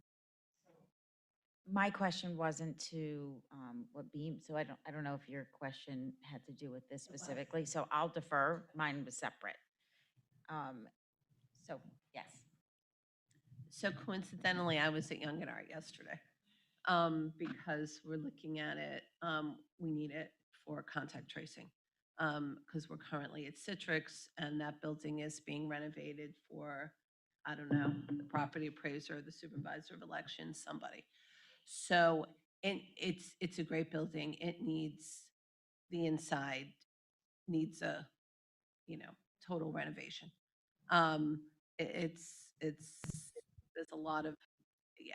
I mean, I'm sure a lot of it is cosmetic, but it's a big open space with lots of walls and lots of structure from the previous exhibit. So definitely a lot of demo and definitely a lot of cosmetic work. And then clearly a lot that would go into having to, to construct offices. I mean, our use is different because we could use a big open space. We're going to wire it for, IT purposes because of the contact tracers. And then there are some small pieces of it that we were looking at for vaccination and testing through hurricane season so that we could be indoors. So I'm just putting it out there because I don't know what the cost of making that building usable would be. very good point. Very good point. To that point, it would be substantial. I know, I mean, I've been in the building many, many times, and the way it is constructed now, it would literally be a gut and start over. So, I mean, for a typical office space like this, I mean, you're talking about minimum $50 a square foot, and that's without the demo aspect of it. So it would be substantial. So, and I'm not using that number as that's what it would be in that building. I mean, you have different ceiling heights in that building, which is a significant impact. You'd have to rework all of your HVAC. I mean, all of the electrical engineering aspects of it would have to be addressed. So, I mean, it could certainly be north of that, but you would have to at least factor that amount in, I would assume. So my comment is outside of that. So I'll just let the board finish discussing that, and then I was going to have a separate question. Thank you. That's, I'm finished with that. I just wanted to bring it up so that everybody could think about it a little bit. Any other questions, comments? Donna? Thank you. So just a question, going back to the slide with the millage rate scenarios. On this, can you hear me this time in the microphone? Thanks. Yeah. So when we talk about this is considering a flat budget, meaning this would be considering maintaining. And so we at the school district constantly talk about not using fund balance for any reoccurring. But the reality is our contracts sunset. So, I mean, we have a period of time, if we found ourselves in a place where things were a little bit more challenging, we may have to, for a year or two, until we would find ourselves back in a positive place, there's always the opportunity if something is sunsetting that we might have to look off another year maybe before we put it back out. And the reason I say that is I'm not fond of leaving a substantial amount of money in fund balance when we have a community that has needs. And so I appreciate this being brought forward, knowing that we have several different avenues to be able to look to how could we make adjustments in the future. I absolutely support this and appreciate that you put the wish list items in this as you were contemplating, where we would be going forward. So I definitely support this and wanted to just make reference to that. Thank you. thank you. Paula? I absolutely agree. This is an unprecedented time, a 1 in 100 years. And we have unprecedented community needs. Last year, I know you made a very good point that we often don't spend the amount of fund balance that we do budget.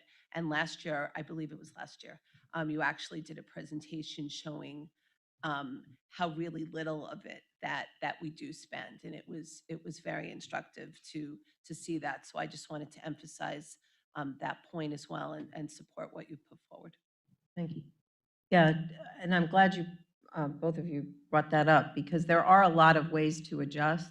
And you also will note in this budget, as we go through the detail, as we've talked about many times, I put in a bucket of $6 million of unallocated to be able to respond. So that both gives comfort for fund balance use going forward. It also gives us the flexibility that as things arise, we'll be able to respond. So we don't want to be caught in a place where we can't react to events as they occur. And we also, so it gives us a lot of play. With going to rollback, we have room on the millage side. With using the fund balance, we have flexibility to respond. And I think we really are in a pretty good place. I would also say that, we haven't gotten to any wish list items that the council may have, and you may have ideas, but I would suggest that probably come out of the unallocated, so that the cap for the budget would be the 116 million, and that we just play with that big, if there are other things you want to do, it reduces that big bucket of unallocated. But you certainly, that's up to you. And that bucket can be bigger or smaller, depending on what you think. I just picked a number. Okay. Any other thoughts? All right, then. So then we turn to the book.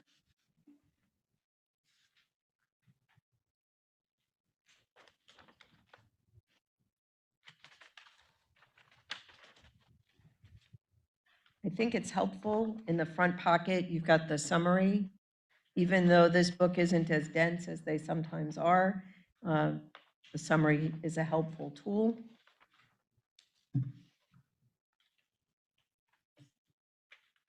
Sorry. I apologize. Yeah. This book doesn't have the summary. Mine does not either. Anybody else? Anybody else need a summary? Thank you. I forgot my reading glasses, so odds of me being able to even see it are slim to none. But I try.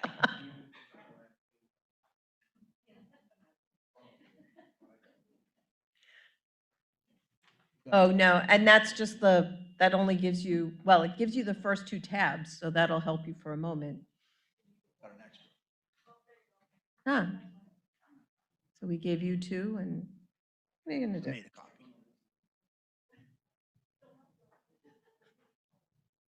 We're having copies made right now. I'm sorry, next time we'll have extra pairs of reading glasses ready for you. So, one of the things I didn't mention as much, and it's going to come up in different places throughout here, is the federal funding. I mean, I touched on that a little bit, but there's a ton of federal funding that's coming down, and it's really hard to know at this point where it's going to hit and what it's going to do and how it's going to impact what we do. That's the other reason that I kind of kept things sort of status quo going into next year, because it'll start to hit during this year, and then we can understand how we may need to adjust.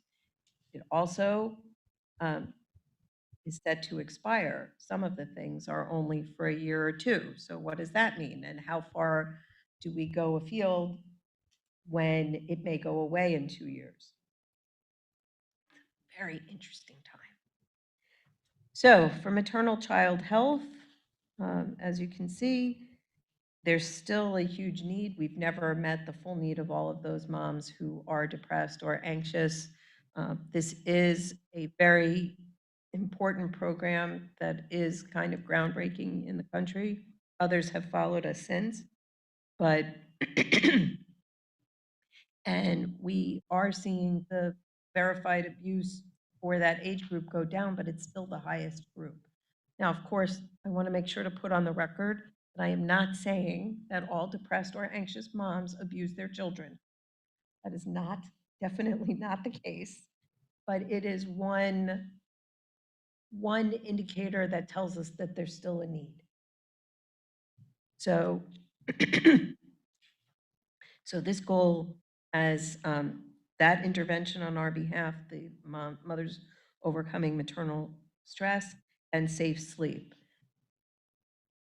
Co-sleeping is still a problem. We have not conquered that either. You know, the country looks to us both on what we've been doing in safe sleep and in drowning prevention, because those are the leading causes of accidental death for our children under the age of 4. And you never know how many you prevented, obviously. But one is too many. Whether we can ever get them both to 0, I don't know, because I'm not sure what else we can do. But we have smarter minds than mine looking at it every day and trying to figure it out. And CSC does have money that we're putting into it. I can tell you the Broward Healthy Start Coalition has been doing a great job with the Safe Sleep Initiative. It's gone way beyond just the cribs that we started out funding. And I'm quite confident with that. So here, it was just renewals, flat renewals. Angie, any public comment on tab 1? Copies. But I don't think there's any. Okay. Any council comments, questions?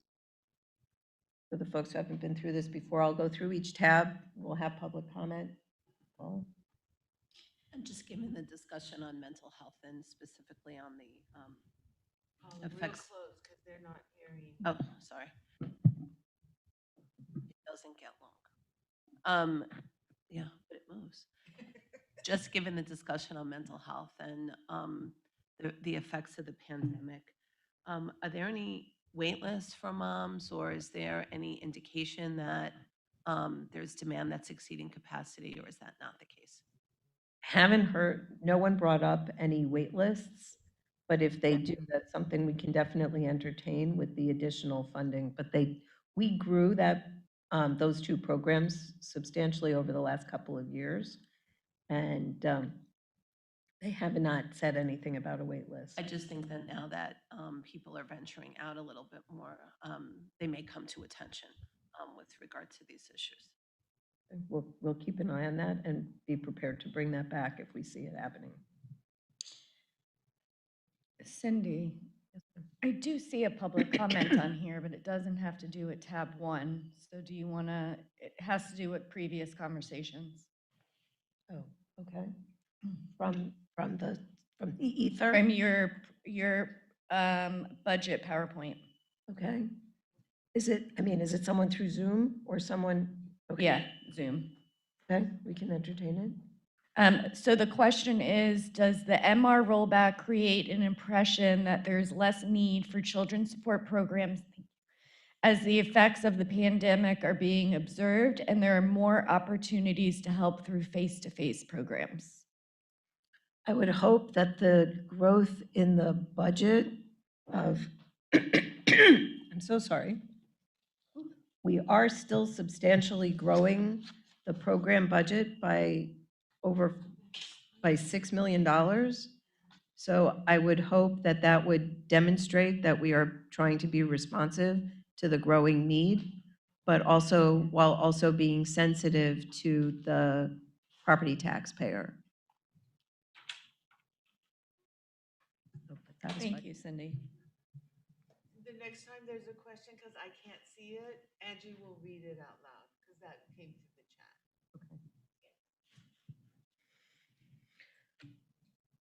chat. Okay. We ready for family strengthening? So this is a truly changing area, which you won't necessarily see based on the budget book. Numbers have been going down in the abuse reports and the verifieds. There are some good reasons for that and some who knows reasons. We have had a concerted effort, a community effort, looking at racial equity and child welfare. There have been some intense efforts put forth by ChildNet and the Sheriff's Office and all of the partners to be careful and mindful, not that they weren't before, but before removing children. So there is a good reason for a reduction in out-of-home care. At the same time, there are concerns that while children, so it's interesting. There's a debate, and probably neither one is completely correct, and both may be a little correct. As children are out and about and they're seen by more people, you get more calls from concerned neighbors, teachers, whatever. And so during the pandemic, there were not as many eyes on children, and therefore perhaps some abuse was going unreported. There's also a feeling that perhaps some families are over-surveilled and that there were calls coming in that were inappropriate calls, and folks are doing just fine. And so those are good reasons why the calls wouldn't have come in. We also have parents home more, and there has been a lot more financial assistance to families who have been living on the margins. And so some of those instances where poverty was the reason, they've gotten assistance. There's been a lot more food given out. There's a lot more given in the home. There's just a lot more help out there. The CARES Act, the different things. So it's hard to know exactly what all the interplay is. And I guess we won't know until things get back a little bit to normal. But referrals have been down. The family strengthening programs have, for the most part, been operating closer to normal than anything else in the system. They were virtual for a while, but they've really been doing their services quite well throughout the pandemic. I'd say these are the stars of the CSC universe here. One of the things that's going to happen, though, is there's a big change due to some federal legislation that came down, was it 2 years ago? 3 years ago? FFPSA that Florida is now coming to grips with. There was a period where we got an exemption to take it on. We were kind of resistant to doing it, and now we've hit the wall. So we are embracing and doing a state plan. We wanted to do it properly. Yeah. So it takes time to get everything in place. Thank you. Well said. So this relates to we had the 4E waiver, and they did away with the 4E waivers, and now it's the FFPSA, the Family First Preservation Act. Yeah. So the federal money's coming down differently. There are different expectations as the department at the state level is working to develop a state plan that the feds have to approve. There are expectations. That's okay. Thank you. No, I'm good. Thank you. Just get all choked up from. There are some different, most of the other counties don't have the relationship. Either they don't have a CSC or their CSC and their CBC, the community-based care, or ChildNet don't have the same kind of relationship. And so there are expectations that the CBC will do things that CSC has kind of taken on because of an arrangement we made 20 years ago. I think some of that is going to change with this FFPSA implementation. At least that's what I'm going to be trying to negotiate with ChildNet. That'll happen over the next year. If Larry's listening, I've told him this before, but I do think that, we have moved deeper end into the prevention work. Council approved years ago that since we were getting cases that were tougher, that we needed to have the models in place that would serve them appropriately. But really, they don't belong for us. So as ChildNet would have, as ChildNet would have the opportunity to get federal reimbursement, and what comes with that, if we took it on, is a lot more reporting and getting more into the child welfare system than we probably should be, and that our providers are comfortable with. So if ChildNet takes it on, it keeps it more logical, and we could move further upstream in preventing families from ever touching the system in the first place. That hopefully means in a couple of years, we can no longer fund some of these very expensive models that we have here.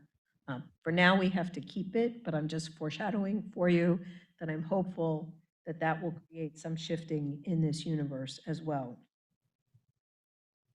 So here you had a few minor adjustments for now, mostly reductions because either the program sunset with the Broward Behavioral Health Coalition, that was a match, a federal match that came to a logical end.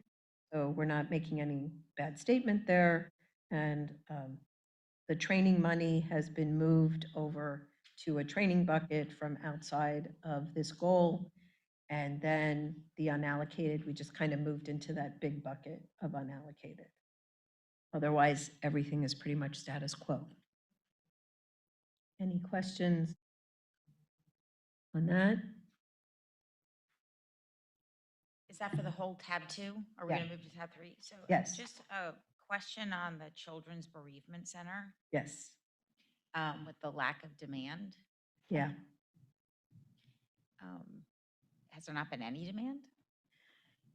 No, I wouldn't say there hasn't been any demand. So they came to us for match funding specifically to serve the MSD community as part of that response.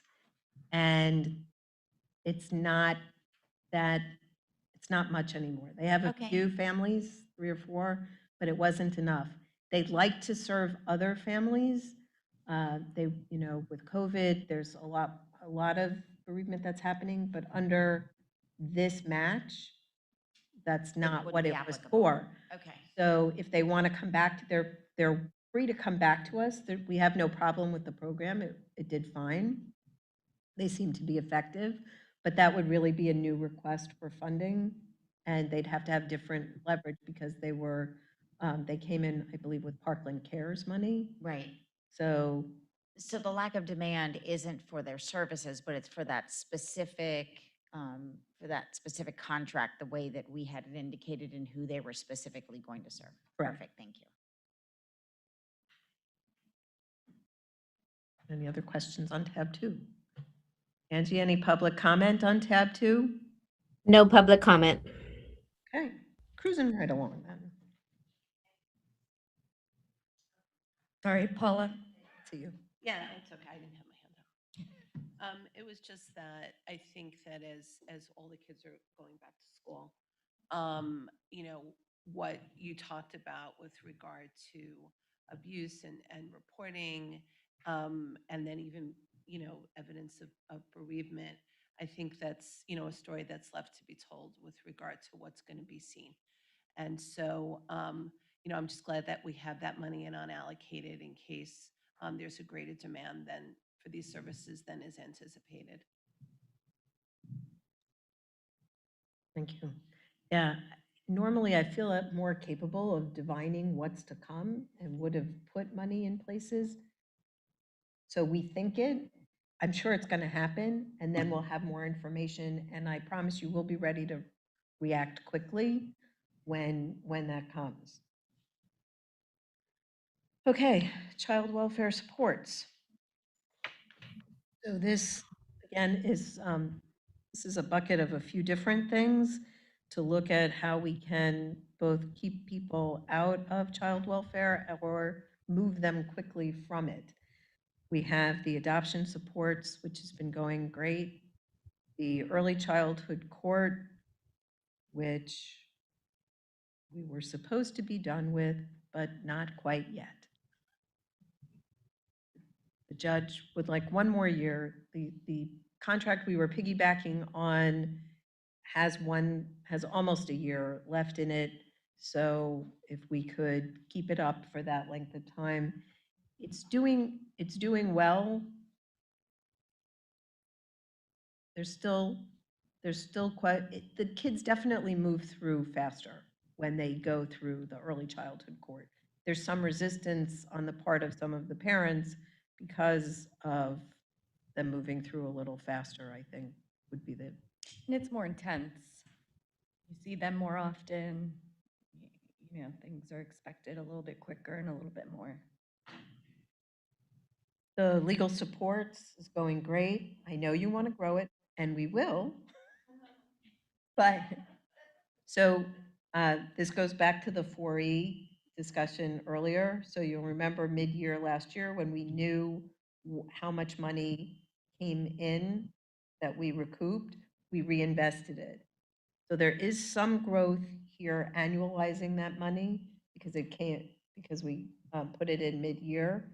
So we're growing there. And then when we see how much, because, you know, it will compound. The reimbursements will get bigger as we have more money in the pot. So when we get that additional funding, we'll bring it back to you to reinvest. Okay. And Don, you may have the answer. So I haven't been paying attention to how during the pandemic the court system has been functioning or to what level it's been functioning. So, you know, with regard to legal support specifically for gaining permanency for children that are in dependency, has there been a delay? Is there now a backlog? With regard to the need for those services to catch up. And then I guess when we originally were talking about this program, we were talking about prioritizing children of a certain age. And I didn't know whether we were still doing that. And then any data on how long it is taking children to gain some type of permanent placement and whether that's changed over the course of the implementation of this program. Yes, yes, yes. So there have been changes, and Dawn, please break in if I say anything wrong. The courts have continued to function, albeit remotely. And in fact, what we've been hearing from the judges in dependency is it's actually been beneficial, the remote. It's much easier on the parents to appear. Our legal aid has been fully staffed and functioning throughout. And all the information I've gotten is it does shorten the length of stay. We did start with the younger children, but it was always the younger children and any older siblings. And so they're really representing all ages pretty much. Yeah. Walter is on the call. And then I just have one more question. I'm going to add to that too. I just wanted to know also what percentage of the children that we are able to provide with legal representation. So I'm going to, Walter could probably add to that. I would say that I actually think that dependency court is doing a really good job considering the pandemic and having to do everything online. I agree 100% with Cindy that it has been a lot easier on parents because a lot of our parents have issues with transportation or they're having to take a bus, and we know it could take hours to get from point A to point B, and so that really is a hardship on our families. I would say that we have had a dip in reunification or permanency within 12 months, doesn't have to be reunification. We just had our quarterly performance meeting at the end of April. So I could share those documents with you. It's all data. And in some of that data is also what the AGs are responsible for. So moving cases through, and also the responsibility of BSOs, PIs, and ChildNet. So if you guys would like to see that, or just Paula, I'd be happy to send that your way.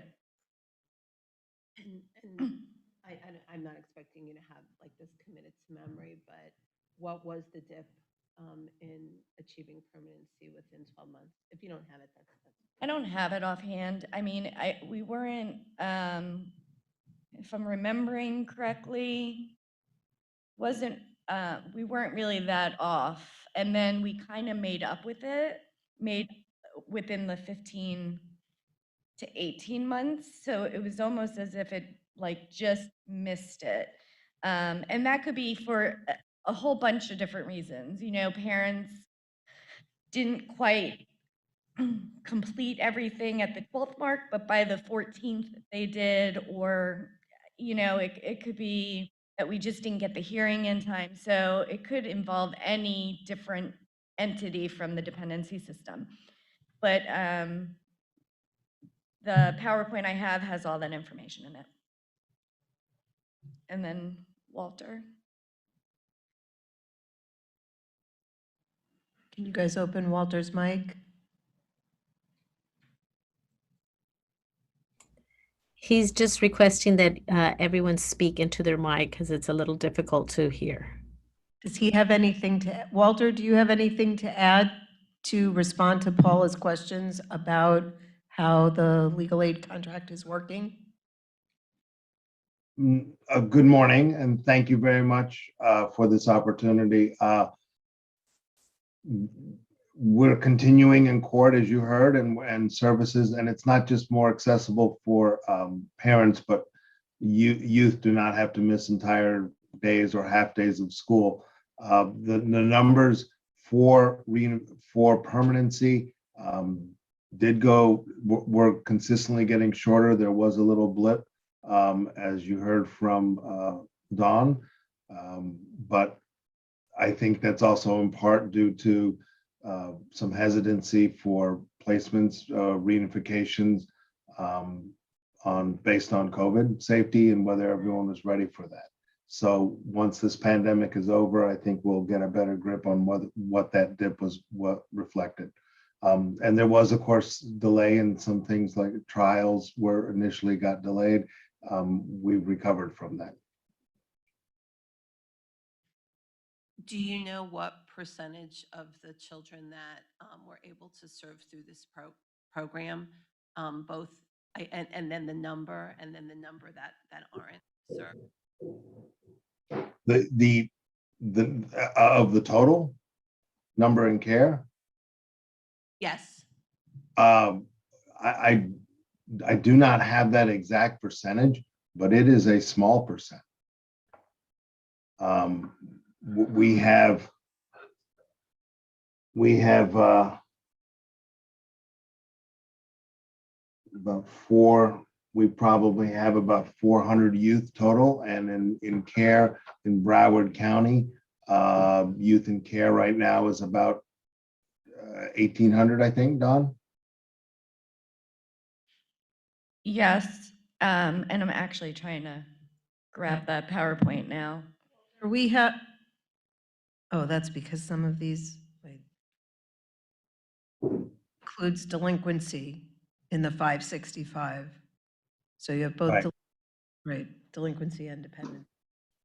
So for just, I guess what I'm trying to get at is for just dependency, what percentage of the children are we able to serve? So I would say at 400, it would be a little less than 25%, or 20, Yes, a little under 20%. that would be correct. It would be about 25%. So the expectation is that this will grow. Again, we'll add probably 2 more attorneys, I would think, based on the way the 4E reimbursements are going. We just don't know yet because actually, to date, we have not received a penny in our 4E reimbursement. Again, this is why we do the lag. So there's a lot that they're supposed to be sending us, and we've been fighting with the state to actually get it. Once we know what we're getting, then we can reinvest it. And if we were able, just say, to add the 2 more attorneys, what would that do with regard to the percentage of children that we can serve? I assume it would take it up to 30%, about, of the kids, of the total, I shouldn't say, not kids, of the total children in care. I don't have those, I apologize, I don't have those numbers in front of me. I can tell you that. It's okay. We can talk to you and bring numbers, the actual numbers for next week. Anecdotally, I do know that one of the judges did say that it was the children's attorneys who were moving things in her courtroom, and they were the ones that were filing the motions and getting permanency achieved. That's just an anecdote, though. I really appreciate that, and I didn't mean to put you on the spot. I'm happy to talk about this next month. What I would say, though, is that even though there would be a significant financial investment with regard to serving more children, I believe that the return on investment, financial savings, never mind the human cost savings going forward, would definitely surpass that. So I'm going to advocate for that. Thank you, and I would absolutely concur. The long-term savings are significant, societal and economic. I mean, youth who do better in their young stages, as we know, don't get involved in the other systems, and the other systems are not just child-serving systems, but all the way into adult mental health and the adult criminal justice system. So I'm going to advocate to increase the percentage of youth that we can serve significantly. Understanding there are staffing challenges with regard to getting that up and running, as you talked about before. There also are some changes happening, I believe, at the Guardian Ad Litem program. You know, part of the reason that we did not get into this game for many years was because there were supposed to be attorneys ad litem in the Guardian Ad Litem program that were supposed to be representing the children, and it turned out that they were representing the Guardian program. That kind of came to a head this year with an OPAGA report on that. And so, although the changes, there was there was legislation, or there was talk during the legislative session about making some changes there. There's now been a change in leadership at the Guardian Ad Litem program, so I'm not sure what that's going to do to the attorneys ad litem through that program and how that also may supplement or do what they were supposed to do in the first place. So we'll look into all of that. Yeah, or even, their volunteers, it's kind of changed also. And Paula, I support your support. I mean, when you walk into a dependency courtroom and your caseworkers have attorneys and your parents have attorneys and some of the relatives get their own attorneys, and then the child is the only one sitting there without the attorney. And why are we there? We're there to protect the child. And I do think that having attorneys for those kids better supports their progress moving forward. Okay. It is on your wish list. It's noted. Your wish is our command. Wait, did we say we wanted you to come? I love it. Okay, any other questions or comments on child welfare system supports, tab 3? Angie, any other public comment? No public comment. Okay. Tab 4, economic self-sufficiency. So this certainly took on a greater sense of urgency this last year, and we tried to jump in where we could. There was some additional investment that we have kept baked in. So you'll see some of those places that were either new to us, like Deliver Lean and the community enhancement collaboration, that have been going well, and we kept them in the budget moving forward. Although we added a little, you see, to community enhancement in order to get them through a full year because they came in mid-year. Some of the others had increased a little bit this year, and we left that in. The reductions, Flippany was a match, and that leverage ended. And then we just took the COVID response fund, because you had given a bucket of funding to spend there. We removed that, and then the 500,000 in unallocated was in reserve for that partnership with the United Way for the Center for Working Families. We started out, we had $1 million set aside to get involved in that and homelessness, and we started it with a pilot with 500,000. So far, nothing has been spent of that. So the 500,000 we just moved into the big unallocated bucket. Doesn't mean it's not there in case we need it. We just moved it out of the goal.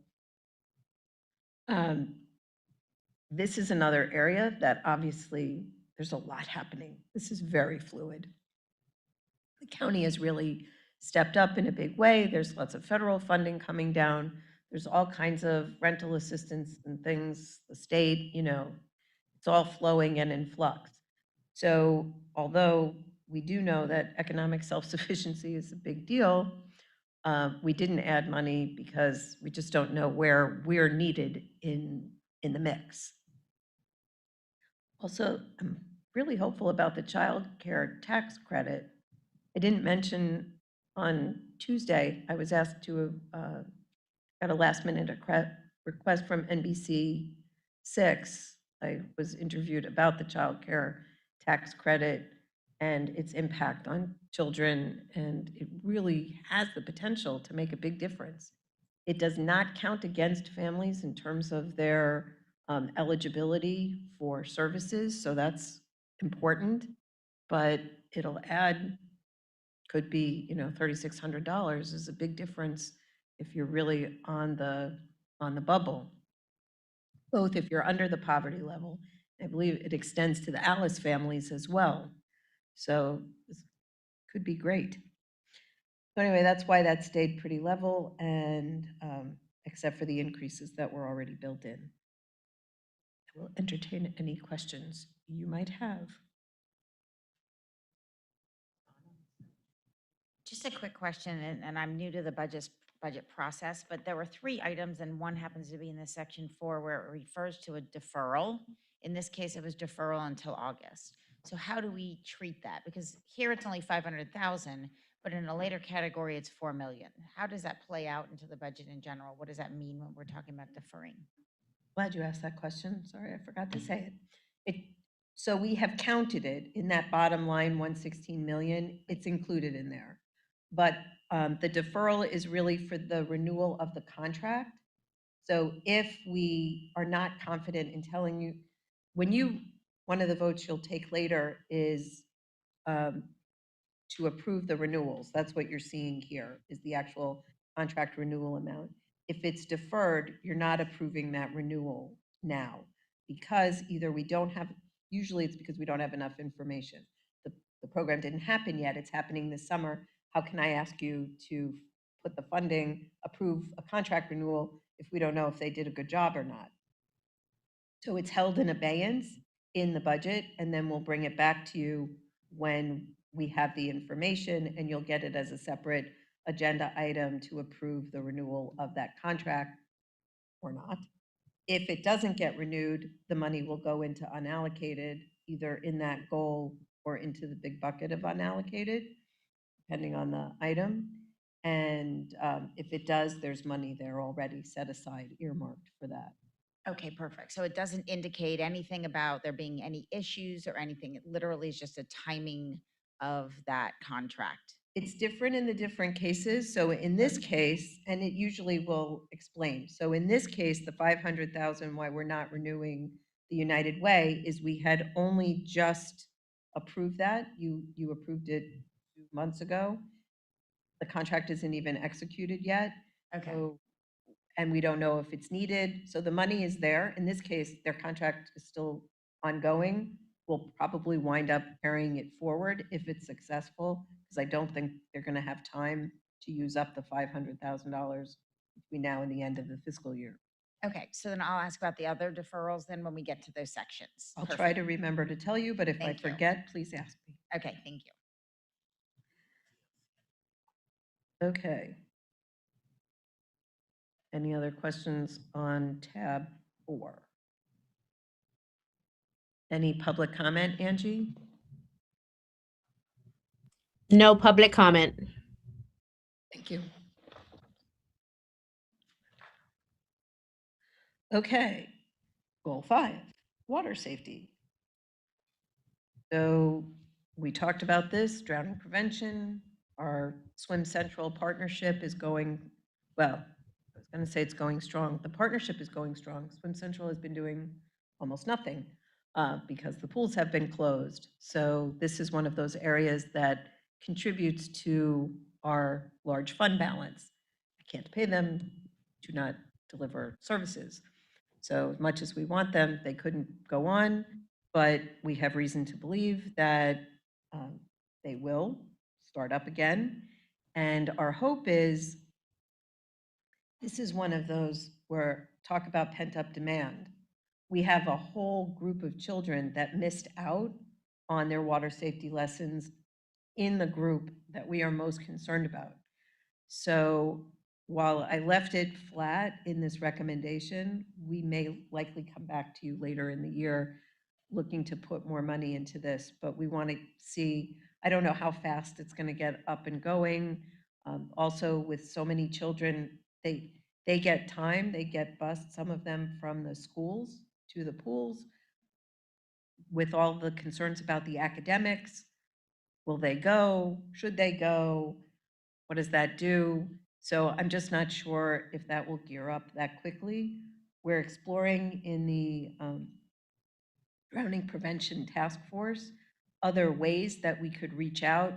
We are talking about, I think we already agreed that, we started the coupon program for the little ones where the parent can go and they just contact Swim Central and then they can take that to the pool and get the lesson on their own. So expanding that to any age within our age range, so that, or at least through second grade, I think that's where we were going, so that those who are willing on their own to go for the lesson, who didn't get it through school, can do so. But we'll see what that looks like. But we're acutely aware of this gap. Yeah. Cindy, I had a concern that the marketing money was taken away because I know the pools are closed, but we are going to reopen them. And isn't this the time to do a marketing campaign to reach the parents and remind them we have Swim Central and you can get your, child access, et cetera? What happened with the marketing was we did it ourselves. So it's not going away. It just moved into CSC funded the campaign out of our dollars, as opposed to it going through the Department of Health to run the campaign. Yeah. Cindy, have we ever thought about expanding into those children that have significant disabilities? They're eligible. Are they? But only until, or eligible through any age? That's a good question. I don't know. I'll have to check on that. Okay, thank you. Any other water safety questions?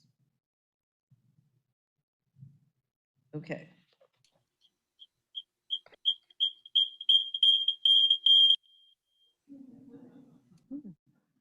Angie, was there any public comment? No public comment. Okay. Literacy. Now I need to look this way on literacy. Our commitment to literacy remains strong as ever. The work that you hear about every month for the campaign for grade level reading is amazing. I think that's another place where we are the envy of the state. When this room was open, we were always packed for the meetings, and now on Zoom, attendance is even greater. So there's a lot of commitment and incredible synergy. I mean, it's just a beautiful thing to behold the way the school district and the county, the libraries are phenomenal. She can never leave. She is terrific. The libraries, the schools, the Early Learning Coalition. I mean, Lori Canning, God bless her. She can never leave either. She is an incredible dynamo and just brought so much energy and attention to detail to this work. It's fantastic. So we are looking to maintain that commitment. One little shift in the money there. Well, we didn't.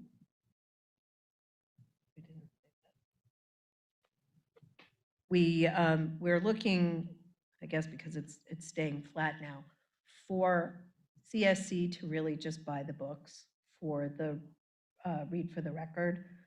We have traditionally used Read for the Record and the Back to School Extravaganza as challenges to the community. We'll put up this much, and then we raise money from other partners because it's something really nice to wrap your head around, and it shows the commitment and the support from the community. But it's harder and harder to do that, especially the two campaigns happen right back to back. And so to keep Sandra from losing all the hair on her head, I thought it would be easier if we just buy the books, and it still gets tagged with the campaign for grade level reading, which has all of the partners in it, so they know that it is a joint campaign, but we'll provide the funding. This is another one of those where the deferral is there. I do know to bring this up. So why am I deferring the vulnerable pop childcare? It comes down to the issue of the federal funding. So um, the vulnerable pop category was created because, so we had $6 or $7 million in just subsidized childcare for many years. But one of the issues that came up was there are populations who are not eligible for subsidized childcare, but who need it. Children of children in the foster care system, some of the kinship families, they need it desperately and they would not be eligible. Also, because the waiting lists were so long, there were people who needed it who would be eligible, but they needed to get in right away and couldn't wait until their number was called. And so the idea was get them into services right away, and then when their number comes up, they would shift to the regular subsidized pool. That it has grown over time, but now with all of the federal funding coming down, there isn't a wait. I mean, there is a wait list, but it's moving. It's a constantly new people coming in and they're getting placed right away. So there shouldn't be that whole delay, hooray, at least for the next 2 years. And there's also just a ton of money coming into the system. Our regular subsidized slots, they still use, the state has a pot of money that's match dollars that you need the local money in order to draw it down. So they asked us to go ahead and approve that basic subsidy so we don't lose any of the state money. But in the vulnerable POP, I'd like to let a little bit more time pass. We still haven't seen what the state allocation to Broward County is. So we have no idea how much it's growing by. OEL has been odd, to say the least. They get these huge appropriations and they can sometimes take 9-10 months before they tell the coalition how much of that they're getting and then say, spend it in a month. So it's very challenging for them and for us. There's also the pandemic has created some real challenges for the childcare industry, as it has for everybody. Some of them is just the workforce. As we get a lot, you read a lot about the restaurants and their challenges with hiring. The childcare centers are desperate. They haven't been able to find people. They may come and then they don't show up the next day. They're not there are some barriers to entry to work in childcare that are expenses for people. Fingerprinting, there's a class that they have to take. There's a few things that can add up to a couple $100s that may keep people from even trying. So we are in conversations with the Early Learning Coalition, with the provider network, to see what we could do as a community to increase the pipeline and get the workforce there. Without the workforce, even when the ratios are back to normal, if you don't have the people, you can't take the kids. So that's part of that whole economic driver thing. And being, of course, the whole quality side of it is even more important. Now we have the legislation. What is that going to mean? Where does that money go? So I'm proposing to defer this till August, so it gives us a little bit more time to see what the federal funding does. It doesn't hurt ELC. They still have money in the contract. It's all fine. But then I can bring you back something that may be a little bit more fleshed out and a good use of the money. It also means even if we move it into something that, let's say there's a temporary fix, a temporary thing to build something to promote the pipeline, that doesn't necessarily mean it's something we have to do forever. And if it's needed back in slots, we can shift it back. This is a very fungible area. Yes, Donna. So if I could through the chair, for me, so then there's a little confusion because when I look back at the April 7th minutes from the Broward Reads Coalition campaign, there was a wait list update for the Early Learning Coalition that said there were still 2,200 on the wait list. Yeah, But, so help me just understand that. sure. So they're being placed. There's a capacity issue at ELC. And there's also something with the way childcare works. People tend not to sign up for, or try to get their subsidy, if there's a long waiting list. When the waiting list is moving, they sign up. So what's happening now is the wait list is pretty current. That was in April, that update happened. Right. So they're placing about 800 children a month, Right. and new people are coming on. So, and we're expecting another like $10 million from the feds to come in. So there isn't if they are vulnerable POP who need to be placed immediately, they still will be. There's lots of money left in this year's contract. Remember, what I'm delaying Yes. now is October 1.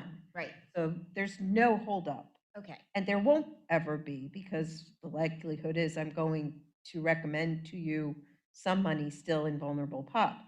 But it won't be until, but it may not be all 4 million, maybe 1 million, which is where we started with vulnerable POP, may be sufficient with the churn, and we could put 3 million in something else that promotes literacy and early education.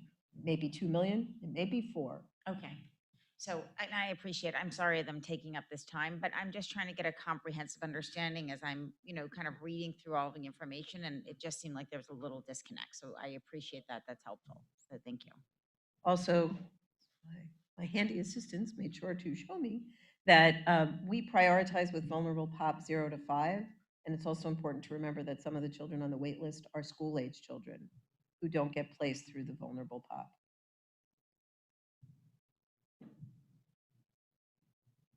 Okay.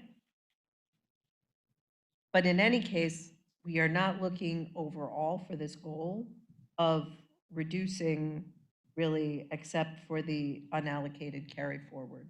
Because last year, vulnerable POP underspent considerably. We carried some of it forward, and so that goes away. But otherwise, we're keeping the commitment to literacy. It's just about how it might be spent. That might change. I have one other question. Sorry, I forgot it's in the same section 6. The Children's Literacy Initiative, I know we reduced it by 15,000 because the reduction of the match, but doesn't that still mean there's a $15,000 reduction in what that $15,000 covered? I mean, I understand the match No. requirement's less, but that means there's still $15,000 less in the initiative. So that grant, if I'm not mistaken, and I'm sure someone will correct me if I'm wrong, that grant is coming to an end. Okay. And they put together a collaboration of funding for the match that hits at different times.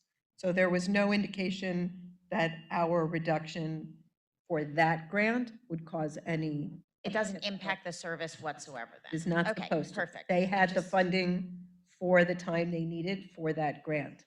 And then we have another CLI grant, a new one, that's also in here. So it's a little confusing because it was the net loss, because one is ending. Oh, that's it. I think it's the fiscal year issue. Okay. That's the problem. Got it. There's only a little piece of it Perfect. in that fiscal year.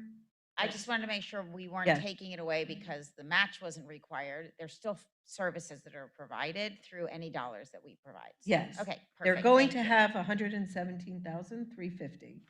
Okay, We just get up very detailed about our ins and outs. I see that. Thank you. Some things never change. They keep me honest. We often joke about the fact that you may see reading and math is getting $180, $224. Like, is it really necessary for us to budget to the dollar? And I'm told, yes, it is. So I've given up that battle. And so yes. Okay. Any other questions on tab 6? Yes. Just on the positive behavioral support, and you may not have this today, and that's fine. I know we're having 14 new centers, but I was just curious because we've been supporting this for quite a while. How many total centers have been through the program? We'll get that for you. Yeah, it's a couple. I would say roughly 130, 150, something like that. Because in the first years they got it, they didn't have the sustainability coaches, and then we added the sustainability coaches. So, yeah, we'll get you the exact number, but that would be my off the cuff sort of guesstimate. Also keep in mind, there's other stuff happening now besides PBIS. The Early Learning Coalition has really stepped up their support to the child care centers, like dramatically.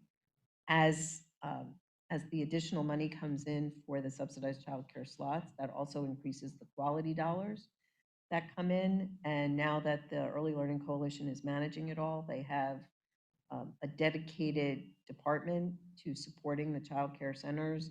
They have some special needs specialists who will go out and work with the centers. So all of this, there's a lot more centers that are getting support than just PBIS. Whereas at the beginning, we were pretty much the only game in town.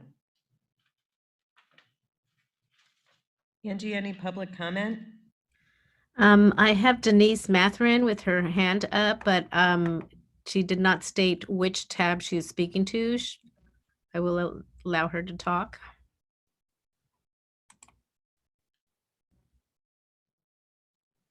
Denise, did you wish to speak to literacy and early education?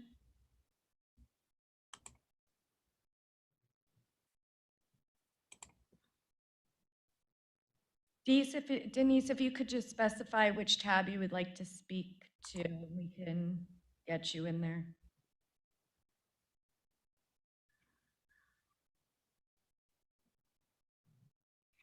I'm asking her to unmute and she's not unmuting. Okay. She changes her mind, she can come back in. I'm seeing in the chat, which I haven't really been paying attention to, we're getting comments about people being able to hear through Zoom. So just a reminder again to speak into your mic, and I will try to do better as well. Okay, then I'll move on to tab 6. And that was 6. I'll move on to 7. Let's not do 6 again. Once is enough. School health, our perpetual. This is an area I'm still praying that we're going to get out of. Sorry, Donna. I am hopeful that now, last year, Medicaid claiming for the school health was approved by the legislature, but the rules had not yet been written. I'm not sure if they still have not yet been written, but the hope is that eventually the schools, they have not previously gotten dedicated funding for this. They pull money together, they prioritize it, and prioritized it even more during COVID and the return. As, of course, the Department of Health, we supplement that. This year, the goal was to have 2 nurses or a nurse and LPN in every school. As a reminder, our model is normally our health techs. We had 9 schools previously that had actual RNs in the school, and the rest were health techs supervised by RNs. Because of COVID and the fears and the need to have isolation rooms, we were trying to get to a nurse and an LPN in every school, or an RN and an LPN in every school. We have some that have been able to do that. I know the school district, I think the district has had some challenges, as have we, maintaining RNs because of the huge demand for them around the county, obviously, around the country. And so in some cases, we still have HSTs. We only pay for what we get. So although we budgeted for the 26 schools with the RN and an LPN, if there's an HST or an LPN and an HST, we pay them for whatever level of credential actually performs the service. So for now, we are requesting level funding there to maintain that capacity. Yes, Paul? Yeah, I'm sorry. I think this has been a really successful funding partnership, and I hope that it does continue. I think that very minute percentage of the CSC budget goes towards physical health. Yet I think physical health is obviously a very important part of the overall health and well-being of children in allowing them to reach their full potential. So I hope that this funding partnership continues as much as it's your it's your fondest wish that it doesn't at some point. Let me be clear that I would only recommend not doing it if the school district was funding it. It's not that I want to take nurses away. It's just that if they have funding to do it, we could find other ways to support physical health rather than the nurses in the schools. So I fully support the nurse in the school concept. I just would like, as you well know, the complexity of us and trying to figure out how to place them and where and how is complicated both for the district and for us as their partners. So if they controlled it all, I think it would make life a lot easier. Any other questions, comments, or concerns? Okay. Any public comment? Angie? No, there is in the chat, a little note from Cynthia Moreno of Harmony Development Center. And it says, on behalf of Harmony Development Center, I would like to take this opportunity to thank the Children's Services Council for your ongoing support and for giving us and our community partners the opportunity to help support and care for the children and families of Broward County. Thank you for your continuous efforts in funding projects that meet the needs of our community. Please rest assured that Harmony Development Center takes this responsibility very seriously. We will continue to work tirelessly to meet the needs of our youth and their families. Thank you, Cynthia Moreno, CEO of Harmony Development Center.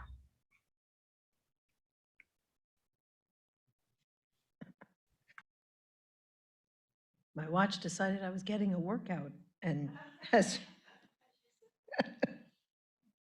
Cool.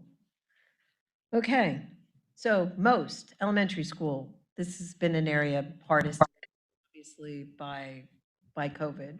This was an impossibility this year, though they did the best they could. And some have been pretty successful with remote services, some not as much.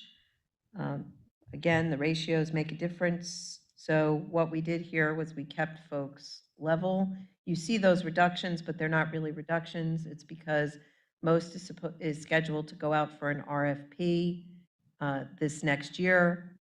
These programs, all the contracts always align with the school year, which is not in alignment with our fiscal year. So we reduced the contracts by the 2 months, by August and September, and put that in the fund for the first 2 months of the new contracts. So that's why it looks a little crazy, but that's what it's about. And the set aside, and you see the TBD most set aside is so that we have the money to fund August and September of the new contract. And then the CRAs, that money there, that's because some of the money that we pay to the CRAs actually goes into services for after-school programs.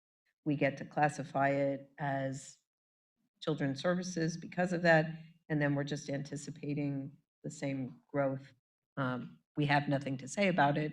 It is what it is. So that's what that is.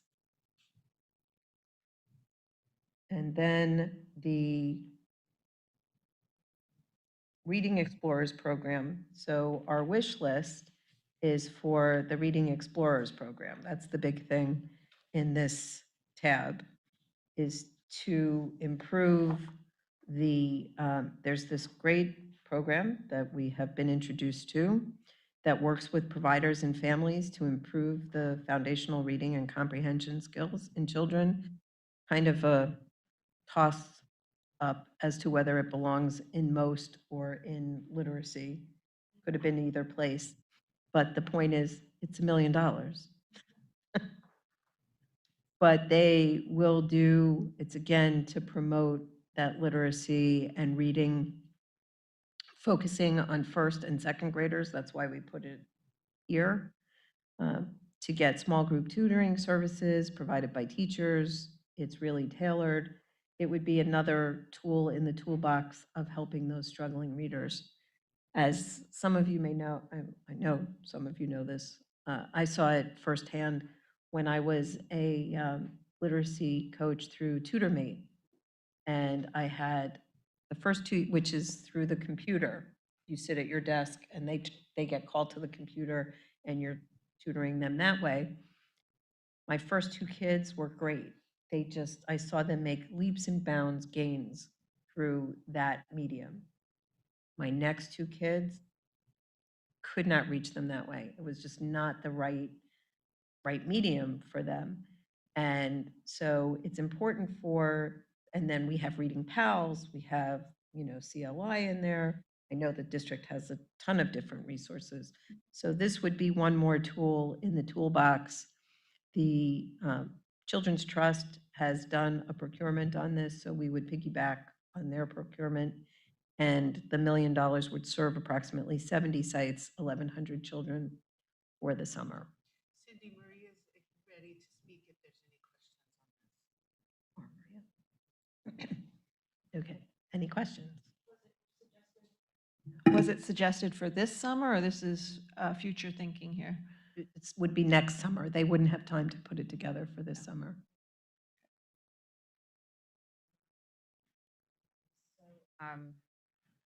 I definitely support this. I think it's exciting. I think the more that we can do at this early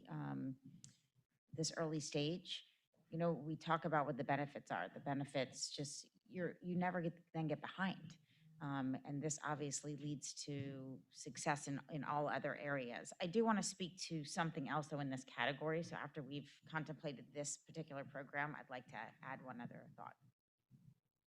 So just to stay on this for a second, so wouldn't we normally do a roundtable at one of the council meetings and they would present this? Not necessarily. We often would do a program planning committee. This isn't, normally I do the community roundtables on a collaboration, on some big collaboration that we're bringing in. This wasn't really that, but I would normally have brought it to the PPC, and I still can, but it came up, in the last couple of months while we were doing the visioning that this was an exciting opportunity.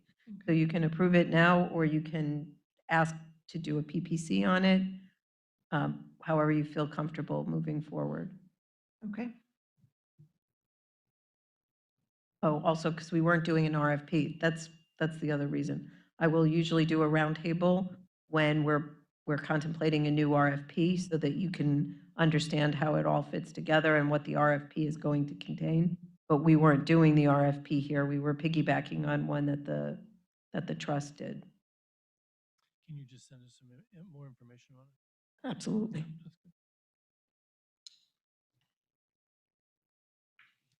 Donna, did you have another question? So as we look at new programs and support, obviously reading readiness is critically important. But there's another aspect to readiness that I think gets overlooked, which is math readiness. When we look at where we struggle throughout a student's educational experience, math is often an area where trying to catch up is very difficult. And in fact, when you look at even at the college level, the areas in which students typically have to have additional support before they can even get into the college is in the math courses. It's the same thing throughout high school. When you look at the areas where students need the most tutoring, it is typically in the math area. And in fact, math is, many argue, is a better indicator of what their future success will be educationally than even reading readiness at that early age.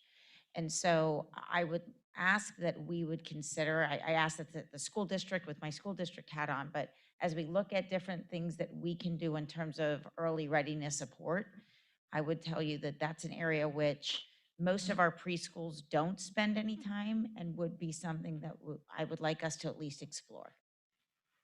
I think the tutoring aspect is so important right now and with the COVID slide and, the availability for our underserved community to access private tutoring is not even out there. So I think this type of program, so this one specifically for reading is interesting, but I agree. I think we should explore all kinds of tutoring opportunities that would support these kids coming back. So absolutely, and we'll put that on the wish list and we'll do some more exploration between now and June and have something to bring you in June. But I do want to point out that in the literacy and early education tab, we do fund Reading and Math Inc. And they do focus on math, and there is an expansion for 5 additional classrooms. That's an initiative that works in the preschools and the schools. Another piggyback we did in terms of procurement on the Children's Trust. They use AmeriCorps volunteers, and it's a really nice program that's done well here. So we were looking to expand that. There may be an opportunity for further expansion with them or some other initiative that I'm not aware of at this time and will look for. Also, I want you to know that all of the most programs have a reading and math component over the summer. They all, especially, they do homework assistance during the school year, but during the summer, they all have math and reading as fundamental components of their program. Sorry, one more comment. I just want to commend you on piggybacking with the Children's Trust. I think this is a great idea. I know people look to CSC as doing great work, and if we're doing something here in Broward that's working well, we should share it around and vice versa. So I think it saves us a lot of time and energy if we've got established programs next door with people we trust and we can see those outcomes. I think this is a great idea that we are piggybacking. I haven't seen a lot of this, so I think this is great collaboration. It's one of the exemptions we have from doing our own procurement is being able, as long as they have been competitively procured, then we're allowed to do that, under our rules. So it does save a lot of time. And for Reading and Math Inc., that's actually is headed up by Senator Chevron Jones. And so he's a Broward boy. We need to have it in Broward.